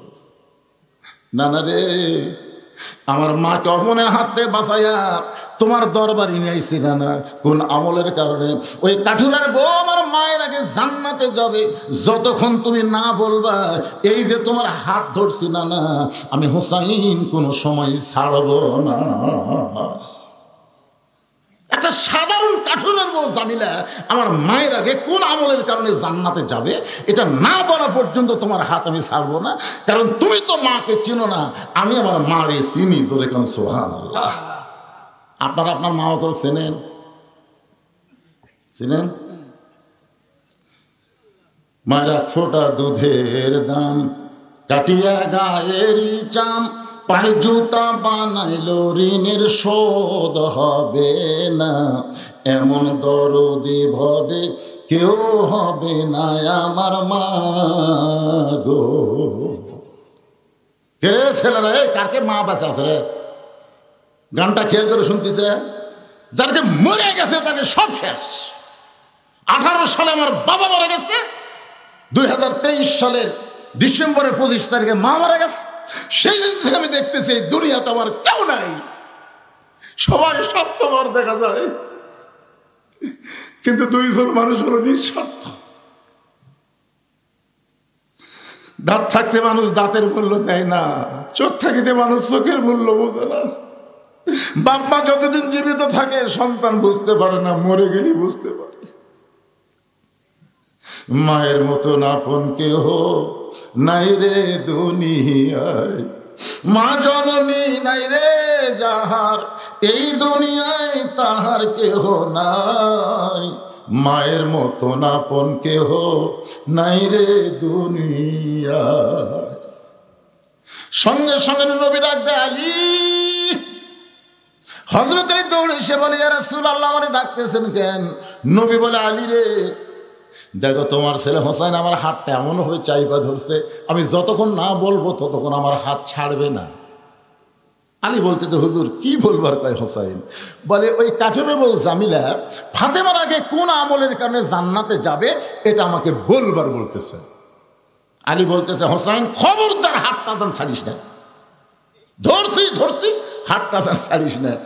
রাসূল কয় কে আলী, তুই আমার উকিল করার জন্য নিয়ে আসলাম আর তুই এসে আমার হাকিম হয়ে গেলি। আলী বলতে তো হুজুর মরদ মানুষকে আপনি বলেন আবু বকর 1 নম্বর, উমর 2 নম্বর, ওসমান 3 নম্বর, আলী 4 নম্বর। মরদ মানুষের কিছুই মনে হবে না, কারণ পুরুষ মানুষ বিশ্বাস করে জান্নাত পালি হলো। জোরে কোন কথা ঠিক কিনা? পুরুষের চিন্তা কি জান্নাত পালি হলো, কিন্তু মেয়ে মানুষ চলবে। ফাতেমা জান্নাতের নারী নেত্রী হলো, তাও তার মনের মধ্যে বেজার আমার আগে জান্নাতে যাবে। এই যে একটা হিংসা মেয়ে মানুষের মধ্যে জান্নাত থেকে শুরু হচ্ছে। জোরে কোন কোন জায়গা থেকে শুরু হচ্ছে কথা কন না কেন? আপনারা বলেন তো আমাদের বাংলাদেশে খালেদা আর হাসিনার মধ্যে যে হিংসা আমরা দেখছি, অন্য কোনো মরদের মধ্যে এরকম হিংসা আছে? কথা কন না কেন ভাই? শাশুড়ি আর বেটার বইয়ের মধ্যে যে হিংসা, শ্বশুর আর জামাইয়ের মধ্যে কোনো হিংসা আছে? আপনারা বউ শাশুড়ির যুদ্ধ দেখছেন, কিন্তু শ্বশুর জামাইয়ের যুদ্ধ দেখছেন? কারণ জামাইও মরদ, শ্বশুরও মরদ, কোনো হিংসা নেই। আর এই মেয়াকের মধ্যে তা হিংসা ভাই। আমার বড় মেয়ে মাছের তরকারি পাক করে আমার দিয়েছে, বড় মেয়ে খালি টেবিলের তারটা ঘুরতেছে, আমি বুঝবার পারছি। আমি মাছ খাচ্ছি আর বলতেছি মা গোটা বাংলাদেশের বহু জায়গা তো ওয়াজ করলাম মা, বহু মাছ খেলাম, কিন্তু তোমার হাতের মধ্যে যে কি মধু আছে। মেয়েটা আর এক টুকরা তুলে দেখে আব্বু আর এক টুকরা খান, কিন্তু তাকে দেখে আমার বউ খালি গাল ফুলে বসে আছে। আমি কে গো তোমার কি হয়েছে? এখন থেকে মেয়ের বাড়িতে পার হয়ে যান, আপনার মেয়েই পারে, আমি তাই পারি। ওরে বাবারে, মেয়ের প্রশংসা করলে মায়ে মন খারাপ করে। এরাই হলো নারী জাত। জোরে কোন কথা ঠিক কি না? যা তারপরে তো আগামী 3রা ফেব্রুয়ারি আবার দাওয়াত দিছে। আজকের বার শোনার পরে মেয়েরা হরতাল করবি এটা জানা না আসে। কে রে ভাই, এখনো সুযোগ আছে দাওয়াত ফেরত নেন। আমার মায়েরা মনে কষ্ট নিয়েন না। রাসূল বলে আলী একদিন নিষেধ করেছিলাম, আজকে বলার হুকুম দিলাম। আলী বলতেছে রাসূলুল্লাহ আপনি যদি বলার হুকুম দেন তাহলে আমার কোনো আপত্তি নেই। ফাতেমা দৌড়ে গিয়ে বলে স্বামী গো তাহলে আপনাকে কি বলার হুকুম দিল? আলী বলতেছেন ফাতেমা কোন আমলের কারণে কাঠুরের বউ জামিলা তোমার আগে জান্নাতে যাবে এটা আমি অনেক আগেই জানি, কিন্তু রাসূল নিষেধ করেছিল বলে আমি বলি নাই। আজকে যখন নবী বলার হুকুম দিল আমি তাহলে বলি, তুমি ধৈর্য নিয়ে শোনো। ফাতেমা বললেন ধৈর্যের কথা কেন বলতেছেন? আলী বলতেছেন ফাতেমা এক নারীর প্রশংসা আর এক নারীর কাছে করা যায় না। ধৈর্য নিয়ে দুনিয়ার কোনো নারীর প্রশংসা শুনবি না। জোরে কোন কথা ঠিক কিনা? বিশ্বাস যদি না হয় আজকে আপনার বইয়ের হাত বুকের উপর নিয়ে বলবেন আল্লাহ যদি আমাকে জান্নাত দেয় জান্নাতে হুর পাবো। খালি এই কথা বলে দেখবেন তো আপনার হাত বুকর থাকে না কুটি যায়, খালি বলে দেখবেন। আজকে পরীক্ষা করেন আসলে আমরা জান্নাতে গেলে কি পাবো? কথা কন না কেন? কেন পাবো সেটা বলা যাবে না কেন? বোক খালি কই আল্লাহ জানাতে হুর দিবি গো, ফট করে হাত টান দিবি। হামাক কাছেলে হুরের ধান্দা করতে চান?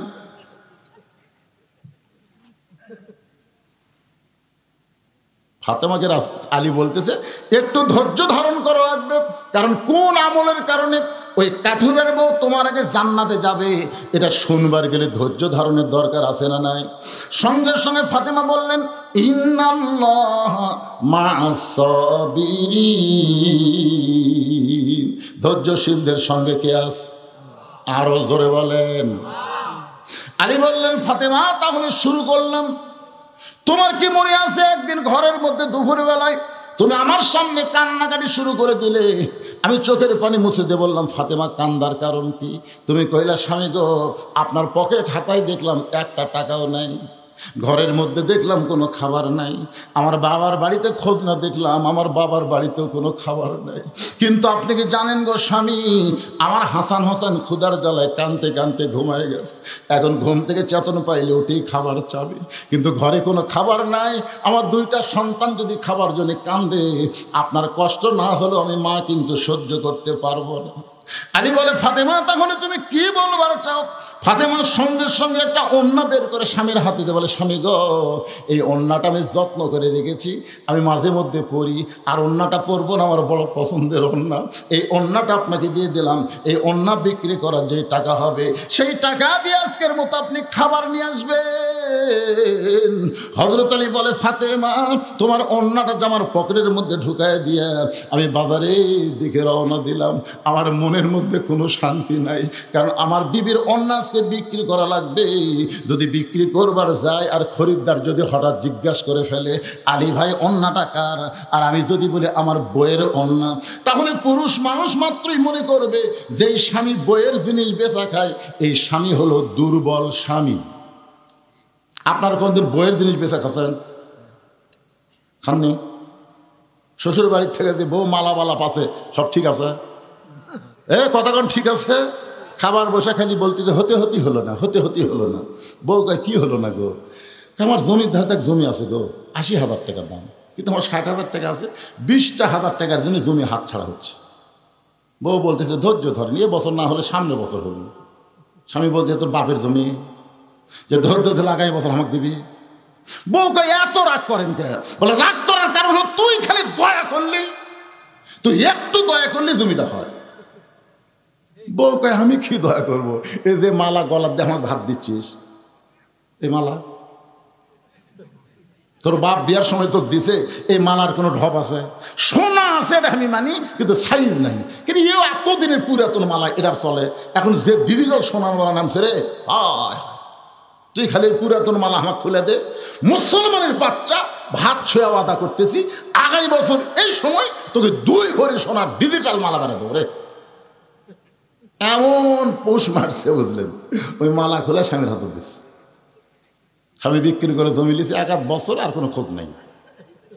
1 বছর পরে মেয়ে বউ বলতেছে, কে গো, গত বছর এই দিন মালা খুলে দিলাম, 1 বছর হয়ে গেল, আপনি আমাকে 2 ভরি সোনার মালা দিবার চাইছিলেন। স্বামী বলতেছে, তুই বলছিস তো ওয়াজ শুনিস না? বউ কয়, বলছিস তো কি ওয়াজ করছে? বলছিস তো ওয়াজ করছে, মেয়েরা কেবলমাত্র এক ব্যক্তির জন্য সাজতে পারবে, সেই ব্যক্তি হলো তার স্বামী। স্বামী ছাড়া কোনো পুরুষের জন্য সাজাই সাইজ নেই। তাহলে তুই গলাত মালা দিয়ে কার সামনে রাখাবো? তুই তো আমার জন্য মালা পরবি, তো মালা ছাড়াই যদি তোকে ভালো লাগে, তো খামাখা মালার কি দরকার আছে? প্রেম হলো অন্তরের জিনিস। বউ কয়, আল্লাহ রে, এর মতন সিটার তো দুনিয়াতে নেই। এইরকম কিছু স্বামী আছে না নাই, বইয়ের জিনিস বেচা খাই। ধরে বলেন কার জিনিস? আলী বলতেছেন, ফাতেমা তোমার ওড়না বিক্রি করবার যায় বারবার আমার মনে হয়, যদি খরিদ্দার হঠাৎ জিজ্ঞাসা করে ওড়না টাকার, আর আমি যদি বলি আমার বউ ফাতেমার, তাহলে অবশ্যই মনে মনে বলবে আলী দুর্বল হয়ে গেছে। আলী বলে, ফাতেমা ওই ওড়নাটা পকেটের মধ্যে নিয়ে ঘুরতেছিলাম, বের করার কোনো সাহস পাচ্ছিলাম না। এমন সময় দিকে খরিদ্দার আমার সামনে এসে সালাম দেয়, বলে, আলী ভাই আপনি মনে হয় কিছু বিক্রি করবেন। আলী বলে, ফাতেমা আমি আশ্চর্য হয়ে গেলাম, পকেটের ওড়নার খবর আল্লাহ জানে, আমি জানি, দুনিয়ার কেউ জানে না। অথচ খরিদ্দার বলতেছে আপনি মনে হয় কিছু বিক্রি করবেন। আমি পকেট থেকে ওড়না বের করলাম, তাকায় দেখি খরিদ্দার ব্যাগের মুখটা ফাঁক করে ধরলো, ব্যাগের মধ্যে ওড়না দিলাম। ওই খরিদ্দার একটাবার ওড়নার দিকে তাকাইলো না, ব্যাগের মাঠটা চাইপা ধরে আমার হাতে 6টা দিরহাম দিয়া খরিদ্দার যখন চলে গেল, ফাতেমারে শোনো, ওই 6টা দিরহাম এক দৌড় দিলাম খাবার দোকানে। দোকানদারকে বললাম, ভাই দেরি করো না, এই 6টা দিরহামের যে খাবার হবে একটা টোপলা করে আমার হাতে দিয়ে দাও। দোকানদার 6টা দিরহামের খাবার টোপলা করে যখন আমাকে দিবে, আমি 6টা দিরহাম দিব, টোপলাখানা নিব। এমন সময় একটা ফকির এসে আমাকে সালাম দেয়, বলে, আলী রে আজকে 3 দিন হলে আমার বাড়িতে কোনো খাবার নাই। আলী 3 দিন হলে আমার বাড়িতে কোনো খাবার নাই, আল্লাহর হস্তে একটু খাবার দিবার পারবা না? আলী বলে, ফাতেমা আমার এত রাগ হয়ে গেল, আমি যেন ফকিরকে বলি আল্লাহর হস্তে মাফ করো। এমন সময় আল্লাহর কোরআন বলতেছে, আম্মা সাইলা ফালা তানহার, আলী রে সাইলকারীর উপরে রাগ করিস না, সাইলকারীকে খালি খালি ফিরাই দিস না। আমি তখন মনে মনে সিদ্ধান্ত নিলাম, 6টা দিরহামের মধ্যে একটা দিরহাম ফকিরকে দিব, 5টা দিরহামের খাবার নিয়ে হাসান হোসেনের কাছে যাব। এই সিদ্ধান্ত করে একটা দিরহাম যখন ফকিরকে দিবার চাই, এমন সময় আল্লাহর কোরআন আমার সামনে বলে, ওমা তুনফিকু মিন শাইইন ফি সাবিলিল্লাহি ওয়াফা ইলাইকুম ওয়া আনতুম লা তুজলামুন। আলী রে, ফকিরকে একটা দিরহাম দিলে আল্লাহ ওয়াফা ইলাইকুম তোকে ফিরিয়ে দিবে 10টা দিরহাম। ফকিরকে 2টা দিরহাম দিলে আল্লাহ 20টা দিরহাম দেবে। আলী রে, 6টা দিরহাম যদি ফকিরকে তুই দিয়া দিস, আল্লাহ তোকে কোরআনের আইন অনুযায়ী 60টা দিরহাম ফেরত দিবে। আলী বলে, ফাতেমা, আমি আল্লাহর কোরআনকে বিশ্বাস করে ফকিরকে 6টা দিরহাম যেই মাত্র দিলাম, ফকির 6টা দিরহাম নিয়ে হাসতে হাসতে যখন চলে যায়, দোকানদার বললেন, আলী ভাই খবর কি, এই খাবার টোপলা কি নিবেন না? আলী বলে, ও দোকানদার, 1 টোপলা খাবার নিব না, তুমি 2 বস্তা খাবার প্যাকেট করো। আলী বলতে, ফাতেমা রে, দোকানদারকে 2 বস্তা খাবার প্যাকেট করার কথা বলে আমি বাজারের মধ্যে মন খারাপ করে ঘুরতেছিলাম, আবার বিশ্বাস করতেছিলাম আল্লাহ কোনোদিন ওয়াদা খেলাপ করবে না। আমি যখন বাজারে ঘুরতেছিলাম, এমন সময় দেখে এক ব্যক্তি উট নিয়ে রাস্তা দিয়ে আসতেছে, আমার সালাম দিয়ে বলে, আলী ভাই, ওয়াদাটা বাজারে ঘোরা কোনো দরকার নেই, এই উটটা কি আপনি কিনবেন? আলী চোখের পানি নিয়ে বলে, উঠলা ভাই, আমার পকেটে একটাও টাকা না, আমি কেমনি কিনবো? উঠলা বলতেছে, 100 দিরহামে বাকিতে উটটা কিনেন, বিক্রি করে আপনি টাকা দিবেন, এটাও কি আপনি পারবেন না? আলী বলে, ফাতেমা রে, জীবনে এমন সুযোগ কোনোদিন আমি পাই নাই। 100 দিরহামে বাকিতে উটটা কিনে যেই মাত্র উট বিক্রির বাজারে গেলাম, চারিদিক থেকে খরিদ্দার আমাকে ঘিরে ধরে বলতেছে, ও নবীর শিক্ষামন্ত্রী, কবে থেকে এই উট কিনা বেচার ব্যবসা শুরু করলেন? সুবহানাল্লাহ বলেন।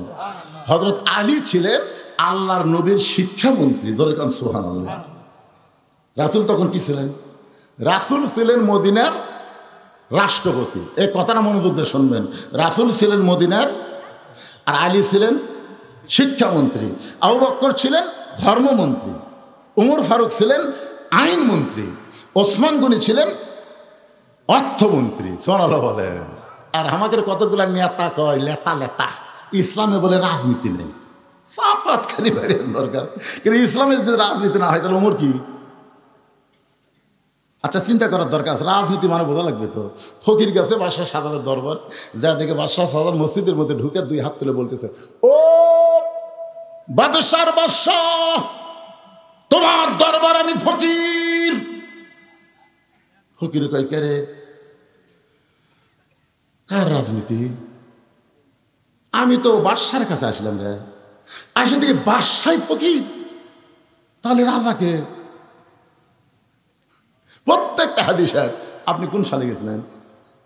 23 সালে গেছিলেন।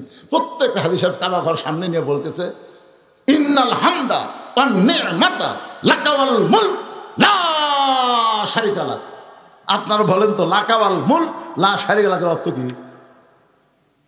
এই যে হাজী সাহেব আল্লাহর কাবা ঘর সামনে তো সাক্ষী দিলেন, রাজত্বের ভিতরে, রাজনীতির ভিতরে একমাত্র আল্লাহ ছাড়া দুনিয়ার কাউকে স্বীকার করি না। এখান থেকে প্রমাণ হলো আল্লাহর নীতি হলো রাজনীতি, আর মানুষের নীতি হলো ফকরা নীতি। জোরে করে কথা ঠিক কিনা? আপনি বলতে পারেন ইসলামের সাথে ফকরা নীতির সম্পর্ক নেই, কিন্তু গোটা ইসলামই হচ্ছে রাজনীতি। সুবহানাল্লাহ কন না কেন? রাজনীতি মানে কার নীতি? বাদশাহ সাধারণ ফকির, তাহলে বাদশাকে? তো বাদশার নীতি তো রাজনীতি। বুঝতে পারেননি? আল্লাহ গানিয়ুন ও আনতুমুল ফুকারা। আল্লাহ হলো ধনী, আমরা কি? একটু জোরে কর না কেন? তাহলে আমাদের নীতির নাম কি? না, নিজে ফকির স্বীকার করলেন না ভাইজান, তাহলে আমাদের একটা নীতি আছে না? এই নীতির নাম কি? তাহলে ফখরুল ইসলামের নীতি হলো ফকরা নীতি, রিজভির নীতি হলো ফকরা নীতি, বজরুল নীতি হলো ফকরা নীতি, হাসিন নীতি হলো ফকরা নীতি, তারিখের নীতি হলো ফকরা নীতি, আল্লাহর নীতি হলো রাজনীতি। ধরে গান কথা ঠিক? তাহলে আপনারা কি বলবেন? গোটা ইসলামে আল্লাহর নীতি হলো রাজনীতি, আর মানুষের নীতি হলো ফকরা। কথা কন না কেন? আল্লাহর কোরআনের সাথে আপনারা একমত না দ্বিমত? একটু মনোযোগ দিয়ে শুনবেন। ওগো নবীর শিক্ষামন্ত্রী, এই উটের ব্যবসা কবে থেকে শুরু করলেন? এত বড় একজন আলেম মানুষ উট বিক্রি করবার গেছে। আপনারা ধাপের হাটত কোনদিন গেছেন? আমি একবার কুরবানি কিনবার যাই, কি বিপদ। হ্যাঁ হুজুর, আপনি একটা আলেম হয়ে এই দালালের ফক করে পড়ছেন। আপনি গরু কিনবেন, লোক পাঠিয়ে দেবেন, আপনি কি বুঝতেছেন? আপনি বুঝতে পারবেন? এর দাম কি আর কত চাচ্ছে আপনি বোঝেন? আপনি বাড়ি জান তো, আপনার মতন হুজুর এটি চলবি না। তা আলীর মতন বড় হুজুর কেউ আছে? আনা মাদিনাতুল ইলমে ও আলী ও বাবুহা, রাসূল বলেছে আমি হলাম ইলমের শহর, আলী হচ্ছে তার দরওয়াজা। ধরে বলেন সুবহানাল্লাহ। সবাই যখন বলে আলী ভাই উটটার দাম কত নিবে, আলী বলতেছে কত দাম নিব বলবো না, কেউ যদি একটা দেয় সেটাই নিব।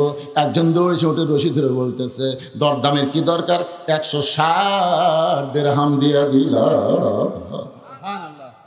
আলী বলে ফাতেমা উট আমাকে 100 দিরহাম ফেরত দিয়ে বাকি 60টা দিরহাম এক দৌড়ে দোকানদারের কাছে। খবর কি ভাই? বলে আপনার কথা মতো 2 বস্তা প্যাকেট করেছি, দাম কত নিবা? বলে 60 দিরহাম দিলেই চলবে। 60টা দিরহাম দিয়ে 2 বস্তা খাবার কান্দে নিয়ে হযরত আলী যখন ফাতেমার দরজায়, সঙ্গে সঙ্গে দরজা বন্ধ হলো। আপনারা বলেন তো, স্বামী যদি দরজা যায়, দরজা খুলবি না বন্ধ হবে? ফাতেমা দরজা বন্ধ করে দিল।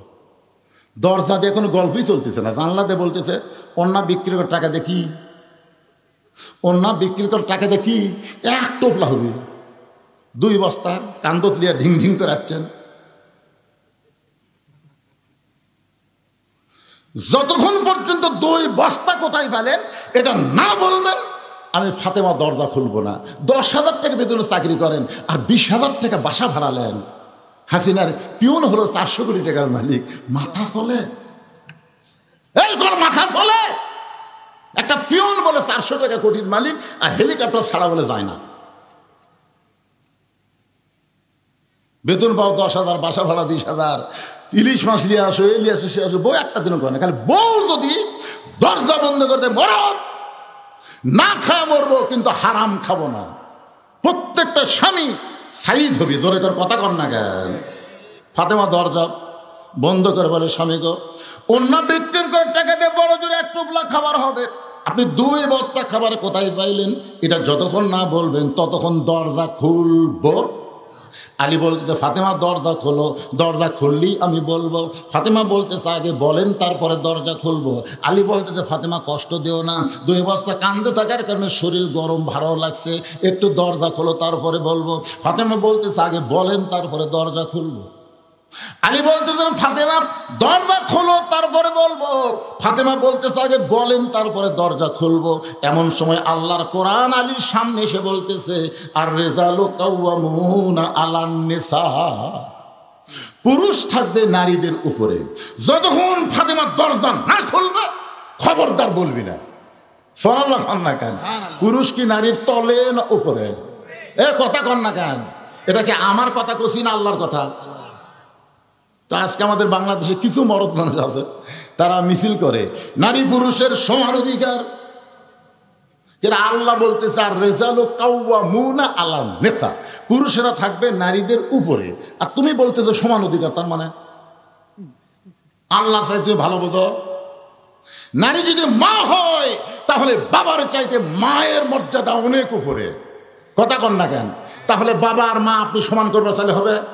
মা বড় না বাপ বড়? একেবারে এতদিন ওয়াজ কি শুনছেন? মা বড় না বাপ বড়? আরো জোরে বলেন, কার পায়ের তলে বেহেশত? কোন বাপের পায়ের তলে বেহেশত দুনিয়ার কেউ বলবে পারবি? আপনারা বলেন তো ছেলে বড় না মেয়ে বড়? একজন কছে এক মেয়ের বাপ রে, আমি বোধহয় মেয়ের বাপ। ছেলের চাইতে ইসলামে মেয়ের অধিকার অনেক বেশি। সুবহানাল্লাহ না কেন? তুমি মেয়ে হও মা, তোমার অধিকার বেশি। তুমি মা হও, তোমার মূল্য বেশি। কিন্তু এক জায়গাতে একটু স্বামী আর স্ত্রী এই দুটার মধ্যে একটু আল্লাহ করছে, স্বামী উপরে থাকবে, বউ নিচে থাকবে। যদি সমান অধিকার চাই তাহলে কি হবে? ওই পদ্মার চরে চাটায়ের ঘর, ইলিশ বিক্রি করে ওরা, জালে জালে নেই। হঠাৎ একদিন উঠছে ঝড়, এত জোরে ঝড় উঠছে, খালি বালু উঠতেছে পদ্মার চর যায়। এখন জালা বলতেছে বউ রে আমার পেশা লাগছে তো। বউ বলতেছে খবরদার দরজা জানলা খোলা যাবি না, খুললি বালু দিয়ে গোটা ঘর মেঘে যাবে। স্বামী বলতেছে আমার পেশাব লাগছে, কি করি? তাহলে ঘরের কোনাত করি। এত বড় মরদ মানুষ কোনাত করলে দুর্গন্ধ লাগবে, তাহলে করবো কি রে? বউ বলে একটা কাম করেন, আপনি আবার কান্দর চড়েন, উপরে ওই যন্ত্র বরাবর একটা ছিদ্র করেন, চাটাই তো একটু ছিদ্র করে ওই ছিদ্র দিয়ে কাম সারেন। যখন বইয়ের কান্দর চড়ে ওই ছিদ্র করে ওই দিক দিয়ে পেশাব করছে, 1-1 ঘন্টা হয়, ঝড় থামে না। বউ বলে আমারও তো লাগলো গো, আমি কি করি? স্বামী বলে ছিদ্র করাই আছে, খালি কান্দর চলবো আর করবো, তোকে আর নতুন করে ছিদ্র করা লাগবে না, ছিদ্র করাই আছে।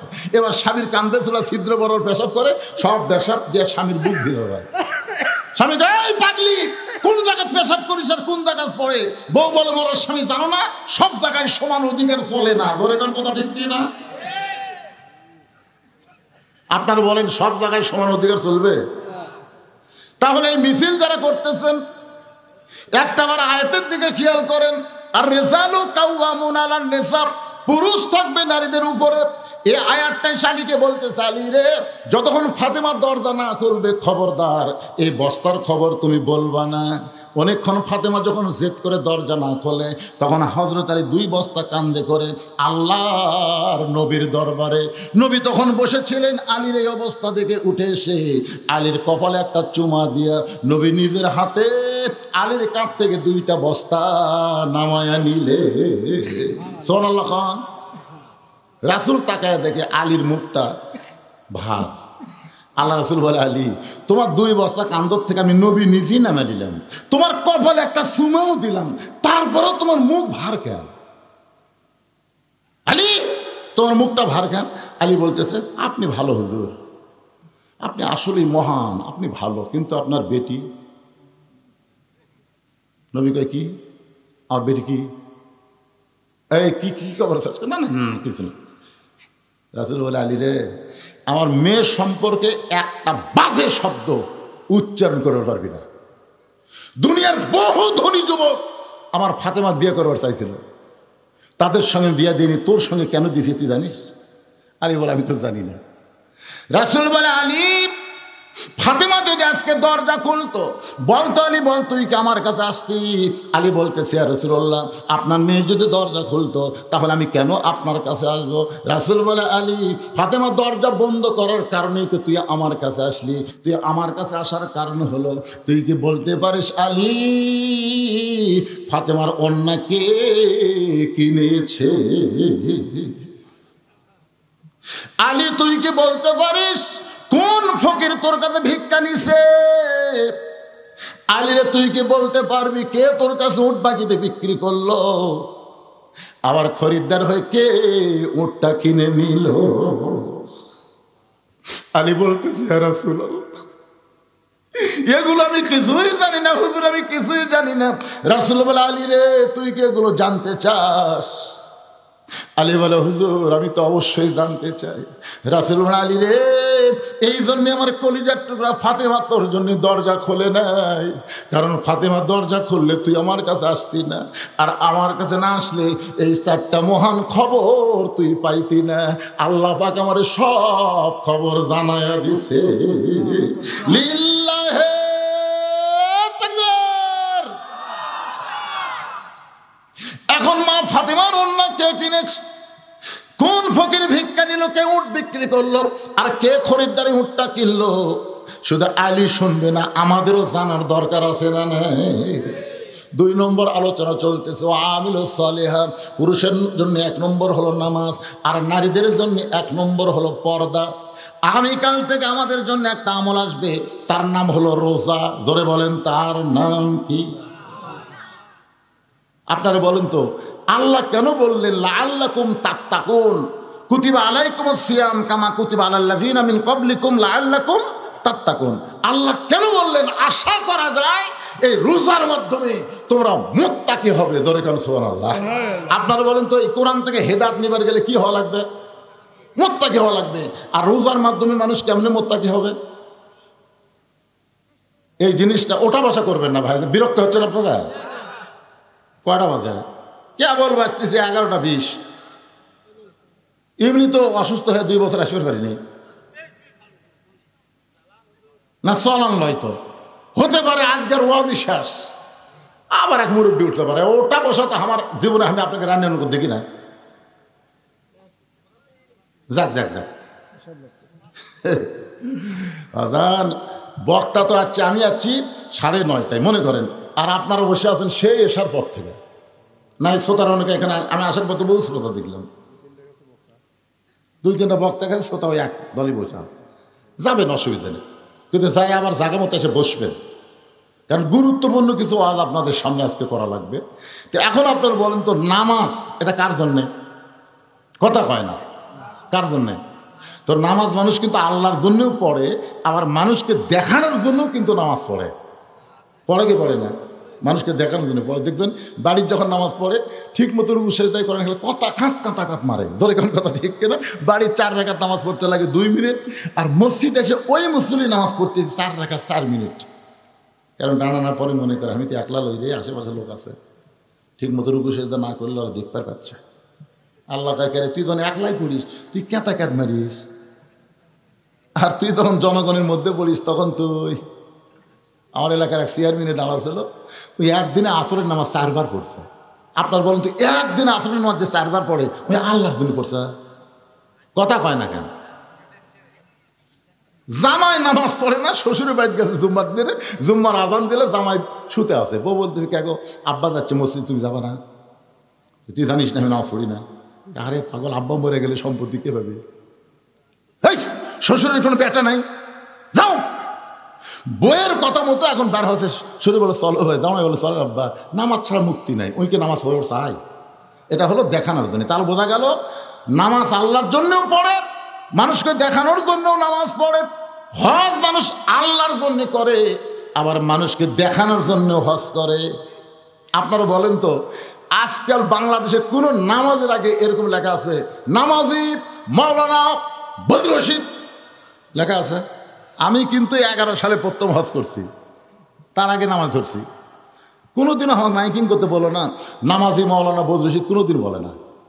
কিন্তু 11 সালে হজ করে এসে 2-4টা বিজ্ঞাপন আলহাজ লেখেনি। আমি বললাম, কারে ভাই তোর জানিস না আমি হজ করছি? আল্লাহ কেরে হাজি, এত আগে নামাজ ধরলি, তুই নামাজি কোনোদিন হলি না, আর হজ করে এসে তুই হাজি।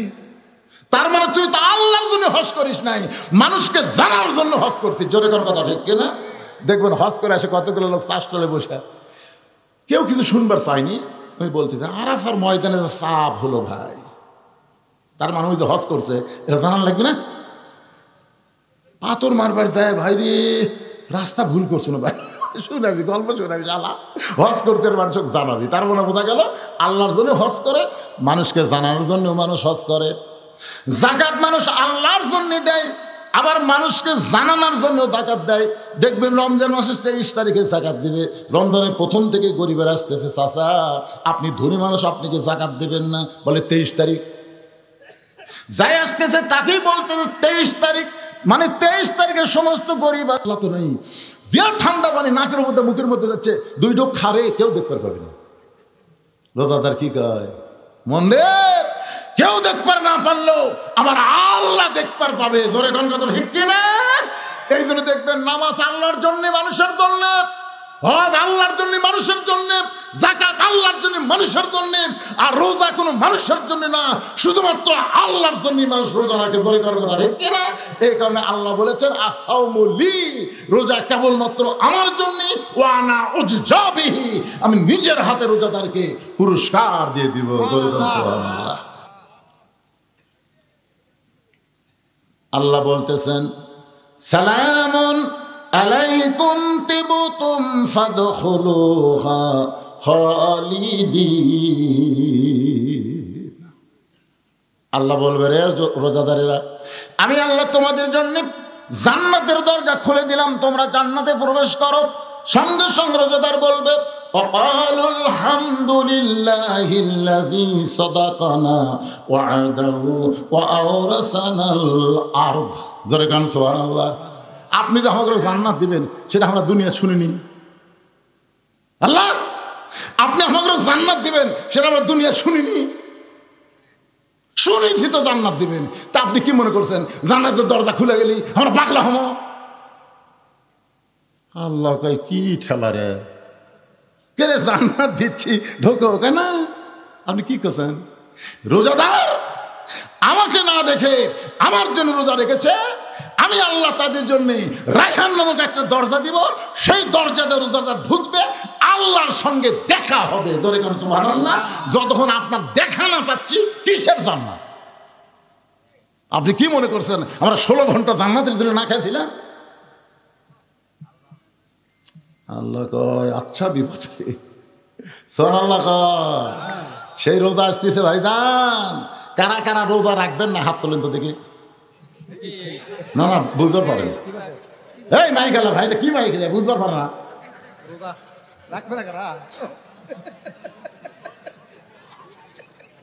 আসলে মাইকের সাউন্ডকে আপনার বুঝতে পারতেছেন? তার আমি কি বলছি, কারা কারা রোজা রাখবেন না।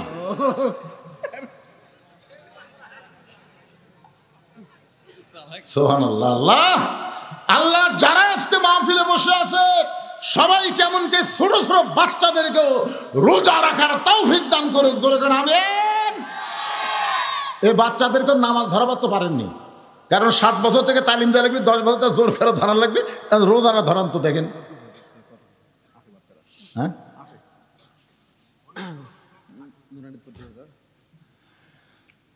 এরপরে আল্লাহ বলতেছেন ওয়াতাওয়াসাউ বিল হক। সূরা আসরের 3 নম্বর বিষয় ওয়াতাওয়াসাউ বিস সবর। হক কথা বলতে হবে, হক পথে চলতে হবে, ধৈর্য ধারণ করা লাগবে।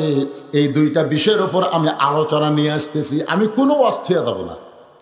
নবী ওয়াজ করবেন, আলী বসে আছেন, মনে আছে আপনাদের? মনে আছে? 1 নম্বর কি, ওন্না ফাতেমার কে কিনেছে তুমি কি জানো? 2 নম্বর হলো কোন ফকির তোমার কাছে ভিক্ষা নিল, তুমি কি তাকে চিনো? কে তোমার কাছে উট বিক্রি করলো বাকিতে, তুমি কি তাকে জানো? কে আমার খরিদ্দারে উট কিনলো, তুমি তাকে চিনো? আলী বলতেছেন না, রাসূল বলে আমি বলতেছি। রাসূল এখন বলবেন, আলী শুনবেন। আপনারাও শোনার জন্য রেডি আছেন। কিন্তু আমাকে একটা কথা বলা হয়েছে, হুজুর এই যে মাহফিল, আল্লাহর ঘর মসজিদকে কেন্দ্র করে, এই মাহফিলের জন্য 10টা মিনিট একটা আপনি উন্নতি কল্পে আদায় করবেন। প্রতি বছর যেন আমরা মাহফিল করতে পারি, এই নিয়ত আল্লাহর কতগুলো বান্দারা দান, তারকে নাম রাখো।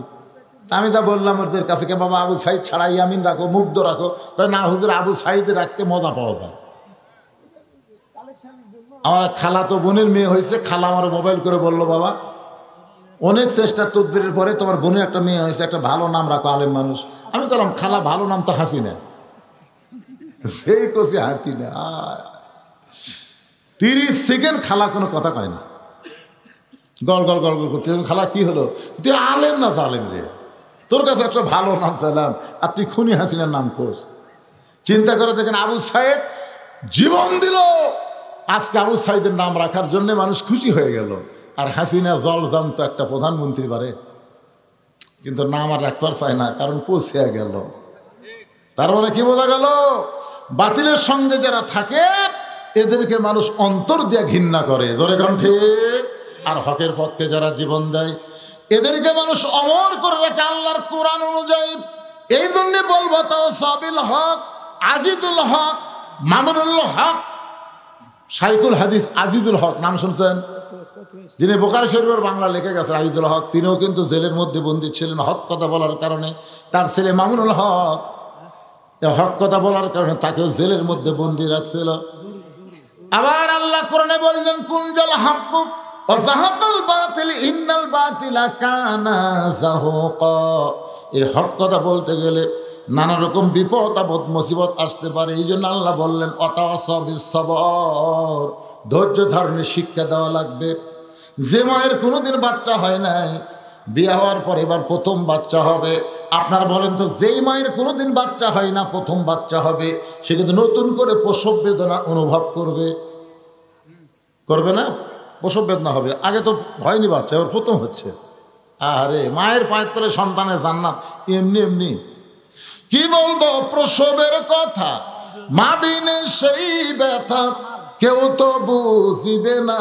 মাজন ঠেকিয়া সন্তানের দায়, অকালে মা মারা যায়, কেন সে মায়ের জন্য ভক্তি করবা না? এমন দরদি কেউ হবে না আমার মা। এখন প্রসব ব্যথা শুরু হয়ে গেছে। জি, কামাল 2000 টাকা দান করলো। আল্লাহ কামালের দানকে আল্লাহ আপনি কবুল করেন। সবাই বলে আল্লাহুম্মা আমিন। আচ্ছা, আপনারা এখানে যদি আদায় না করেন, এই মসজিদে মিটিং দিয়ে আদায় করা যাবে না? কারণ এই জায়গাতে আদায় করলে এরা তো বাইরের লোক দিবার আসে না, এরা খালি শুনবার আছে। আচ্ছা ঠিক আছে, কারণ এটা তো কোনো মাদ্রাসা না, এটা একটা ইসালে সব মাহফিল। আপনারা দিয়ে করবেন। বাইরে যারা থাকে, প্রবাসী যারা থাকে, তোর জন্য দোয়া হবে, টাকা দেয় 20,000। আপনারা তো জানেন কে দেওয়ার মতন সামর্থ্য কার বেশি, আমি তো বুঝতে পারতেছি না।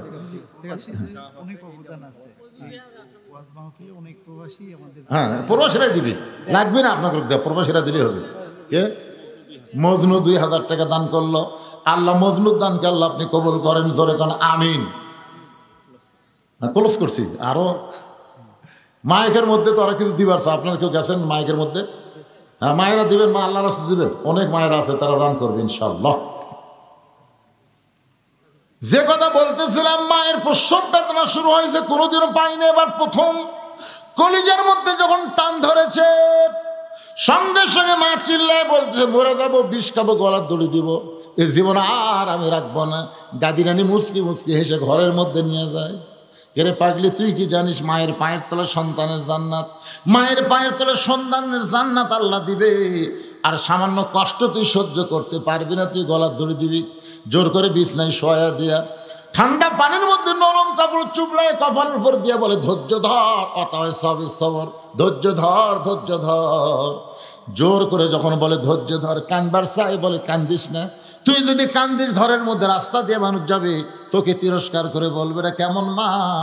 সন্তান জন্ম দেওয়ার সময় গোটা পাড়ার লোকেরা জানতে পারে। ধৈর্য ধর, দাঁতের উপর দাঁত দেয়। মা যখন ই করতেছে, জোরে কানতে আর পারে না, মন চাইলেও পারে না। এক সময় বাচ্চা হয়ে গেল, মা কিন্তু বেহুশ, মার আর হুঁশ নাই। প্রসব বেদনার কারণে মা হুঁশ ফিরে গেছে, হুঁশ চলে গেছে, রক্ত দিয়া ঘরের মাজা মেখে গেল। এক সময় সন্তানকে গোসল করায়, আজ শফিকের ছেলে চান 3,000 টাকা দান করবার চাই। আল্লাহ দানকে কবুল করেন, নেক নিয়ত নেকাশা পড়া করেন, ধরে বলে আল্লাহুম্মা আমিন।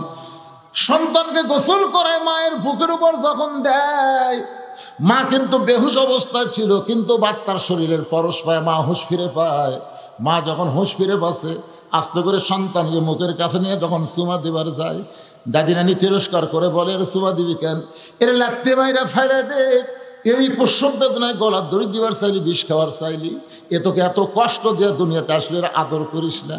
মা মুচকি মুচকি হাসে আর বলে, দাদি, সন্তান যখন বুকের উপর আসে, শত কষ্টের প্রসব বেদনা মা ভুলে যায়। সন্তান বুকে পাইলে আর কোনো কষ্টের কথা মনে থাকে না। আজকে বাংলাদেশে আল্লাহর কোরআনের বিজয়ের জন্যে, বাংলার জমিনে কোরআনের আইন নিজের চোখে দেখার জন্যে কত ভালো মানুষের ফাঁসি হলো, কত ভালো মানুষকে জেলখানার মধ্যে রিমান্ডে নিয়ে পঙ্গু করে দিল।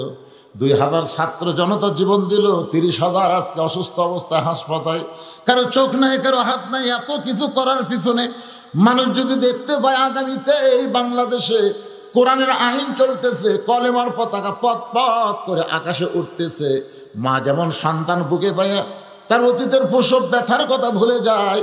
আল্লাহর কোরআনের আইন বাংলায় যখন চালু হবে, বাংলার ওই সমস্ত মানুষেরা সব কষ্ট ভুলে যাবে।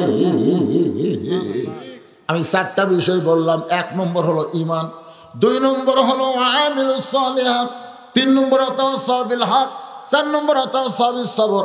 এই 4টি বিষয় সূরা আসরকে আল্লাহ আলোচনা করেছেন। এই 4টি বিষয় যদি আমরা গ্রহণ করতে পারি, আমাদের কোনো হিসাব লাগবে না। আল্লাহ বিনা হিসাবে 8টা জান্নাতের দরজা খুলে দিবে। ইন্নাল্লাযীনা ক্বালু রাব্বুনাল্লাহু সুম্মা ইসতাকামু তাতানাজ্জালু আলাইহিমুল মালায়েকা আল্লা তাখাফু ওয়া লা তাহজানু ওয়া আবশিরু বিল জান্নাতিল্লাতী কুনতুম তুআদুন। রাসূল বলে, আলী, আলী রে, ফাতেমা পর্দা নিষিদ্ধ। ফাতেমার ওন্না দুনিয়ার কোন মানুষ কিনবে, আল্লাহর পছন্দ হলো না। জান্নাতের একটা ফেরেশতাকে আল্লাহ মানুষ বানায়া 6টা দিরহাম দিয়া ওই ফাতেমার ওন্না কিনে আল্লাহ তাআলা যত্ন করে জান্নাতের মধ্যে রাইখা দিয়েছে। আলী রে, ওই ফেরেশতা 6টা দিরহাম দিয়ে ওন্না নিয়ে জান্নাতের মধ্যে রাখার পরে আল্লাহ বলে, ও ফেরেশতা, ফকিরের সুরতে আলীর কাছে যা, ওই 6টা দিরহাম আমি আল্লাহ ফেরত চাই। ফেরেশতা কান্দের বলে, আল্লাহ, সন্তান 2টা না খেয়ে ঘুম পাড়তেছে, মায়ের ওন্না বাবা বিক্রি করে 6টা দিরহাম পাইছে। ওই 6টা দিরহাম যদি আপনি ফেরত চান, তাহলে হাসান হাসান জেনে খাবার কেমনে হয়? আল্লাহ বলে ফেরেশতাদের শোন, লিয়াবলুয়াকুম আইয়ুকুম আহসানু আমালা, আমি আল্লাহ আলীর ইমানকে পরীক্ষা করব। আলী সন্তানকে বেশি ভালোবাসে না আল্লাহর কোরআনকে বেশি ভালোবাসে?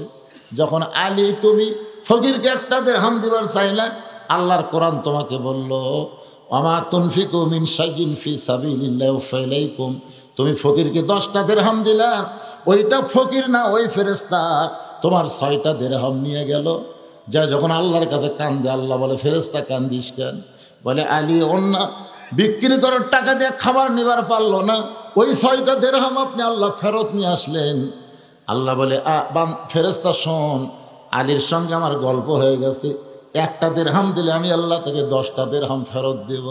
যারে ফেরেশতা যাক জান্নাতের উট আলীর কাছে বিক্রি করে 100 দিরহাম বাকি, ওই ফেরেশতা উট আলা হয়ে তোমার কাছে 100 দিরহাম বাকিতে উটটা বিক্রি করলো। আবার ওই ফেরেশতাকে আল্লাহ খরিদ্দার বানায় 160 দিরহাম দিয়া, তুমি তাকে 100 দিরহাম ফেরত দিলা, 60টা দিরহাম না 2 বস্তা খাবার নিয়ে ফাতেমার দরজায়।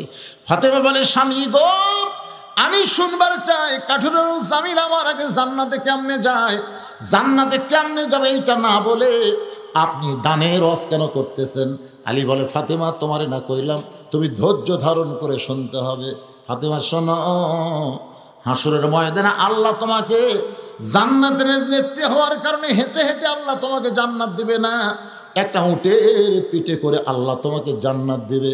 কারণ তুমি সর্দারিনী, হেঁটে হেঁটে কেমনে জান্নাতে যাবে? তোমাকে সম্মান দেওয়ার জন্যে আল্লাহ উটের পিঠে করে তোমাকে জান্নাত নিয়ে যাবে। ওই যে জান্নাতের দরজা দেখা যায়, কিন্তু উটটা হঠাৎ ব্রেক হয়ে যাবে আর জান্নাতের দিকে যাবে না। ফেরেশতা বলে আল্লাহ খাতুনে জান্নাত উটের পিঠে চড়ে জান্নাতে যাচ্ছে, কিন্তু উটটা ব্রেক করলো আর তো জান্নাতের দিকে যায় না। আল্লাহ বলে ফেরেশতা জান্নাতে যদি উটটা সহজে না যায় তাহলে টেনে টেনে উটটাকে নিয়ে যাওয়া লাগবে। ফেরেশতা বলে আল্লাহ উটের কি ধরে টানবে? টানার মতন তো উটের কিছুই নাই। আল্লাহ বলে ফেরেশতা আমি ফাতেমার অন্য 6টা দিরহাম কিনে জান্নাতের মধ্যে যত্ন করে রাইখে দিছি, ওই অন্যটাই উটের গলায় বেঁধে দাও। আলী বলে ফাতেমা তুমি উটের পিঠে বসে থাকবে আর তোমার অন্যটা উটের গলায় পেঁচিয়ে দিবে, একদিকে অন্যান্য একটা অংশ ঝুলতে থাকবে। ফেরেশতা বলবে আল্লাহ এখন উটটা আর অন্য রশি করে কে টেনে টেনে জান্নাতে নিয়ে যাবে? আল্লাহ বলে কাঠুরের বউ জামিলা রে, রে কাঠুরের বউ জামিলা তুমি কোথায়? কারণ তোমার স্বামী সব সময় দোয়া করতো, আল্লাহ আমি একটা গরিব কাঠুরিয়া, কিন্তু আমার বউ আমাকে এমন সম্মান করে, আমার কথা খেয়াল করে ফাতেমার জন্য যে বউটা দরজা খোলে না, আমি আমার জামিলারে কিছুই দিবার পারিনি। আল্লাহ দুনিয়াতে গরিব থাকার কারণে আমার বউরে কিছুই দিবার পারি নাই, আমি তোমার কাছে একটা দোয়া করি আল্লাহ আমার জামিলাকে তুমি সবার আগে জান্নাত দিও। আলী বলে ফাতেমা রে, স্বামীর দোয়া বউয়ের জন্য আল্লাহ কবুল করে, কাঠুরার চোখের পানি আল্লাহ ব্যথা দেয়নি। এই জন্য বলবে জামিলা রে ওটের ওই অন্যটা রশির মতন টেনে টেনে ফাতেমাকে জান্নাতে নিয়ে যাও। জামিলাও জানবে না যে আমি জান্নাতে যাচ্ছি, ফাতেমা তুমি জানবে আমি নেত্রী হয়ে জান্নাতের মধ্যে ঢুকতেছি। জামিলা তোমার চাকরানি হইয়া তোমার উটটাকে টেনে টেনে জান্নাতে নিয়ে যাবে, তুমি মনে করবে আমি জান্নাতে যাচ্ছি, কিন্তু আল্লাহর কৌশল হলো উটের পিঠ থেকে ফাতেমার পা জান্নাতে পড়ার আগে ওই কাঠুরের বইয়ের জামিলার পা জান্নাতে আগে যাবে। ফাতেমা কান্দে, শুধুই কান্দে। আলী বলে ফাতেমা রে জামিলার উপর কি আর কোনো হিংসা করবা না? ফাতেমা বলে স্বামী গো আমি সমস্ত নারীদের জন্য দোয়া করে বলবো, রে নারীরা শোনো, ফাতেমার মতন যদি পর্দার মধ্যে থাকতে পারো আর জামিলার মতন যদি স্বামী ভক্ত হতে পারো, আমি ফাতেমা ওয়াদা দিলাম আল্লাহ তোমাদেরকে ফাতেমা জামিলার সঙ্গে জান্নাত দিয়ে দিবে। আমার মায়েদের জন্য বলতেছি মা, নামাজ রোজা সব মেয়েরাই করে, কিন্তু স্বামীর কথাও মানে না, পর্দার মধ্যেও থাকতে চায় না। এই স্বামীর হুকুম মনে চলবেন, স্বামীর খেদমত করবেন, পর্দার মধ্যে থাকবেন, নামাজ রোজা যদি আপনাদের কমও হয় এরপরেও আল্লাহ ফাতেমা জামিলার সঙ্গে আপনাদেরকে জান্নাত দিয়ে দিবে। আপনারা বলেন তো আজকে মায়েদের ওয়াজ হয়নি? এখন ওরা কি আগামী বছর আমার উপর রাগ করবে? ইনশাল্লাহ রাগ করবে না। এক সময় শুনে রাগ করছিল, এখন আর রাগ নাই। আমি বলবো মা, স্বামীর কথা মতো চলবেন, পর্দার মধ্যে থাকবেন। আর পুরুষদের আমি বলবো বাবা, 5 ওয়াক্ত নামাজ পড়বেন। আগামী থেকে এই মাস আসতেছে, রমজানের মাস। রাসূল দোয়া করেছেন, আল্লাহুম্মা বারিক লানা ফি রজব ওয়া শাবান ওয়া বাল্লিগনা রমাদান। নবী বলেছেন, আল্লাহ রমজান পর্যন্ত আমার হায়াত বাড়ায় দাও। দেখছেন রমজানের মধ্যে কি এমন মাহাত্ম্য আছে, নবী পর্যন্ত রমজান পর্যন্ত হায়াত পাইছে, আর আমাদের সেই রমজান এসে গেছে। আল্লাহ আমাদের প্রতি অবশ্যই খুশি আছে, যেরকম ঠিক কিনা? কিন্তু খুশি থাকবে কখন? রোজার নিয়ম কানুন মেনে আমরা রোজা রাখবো যখন। আল্লাহ সবাইকে 5 ওয়াক্ত নামাজি রমজান মাসে রোজা রাখার তৌফিক দান করুক। সকলে বলি আল্লাহুম্মা আমিন।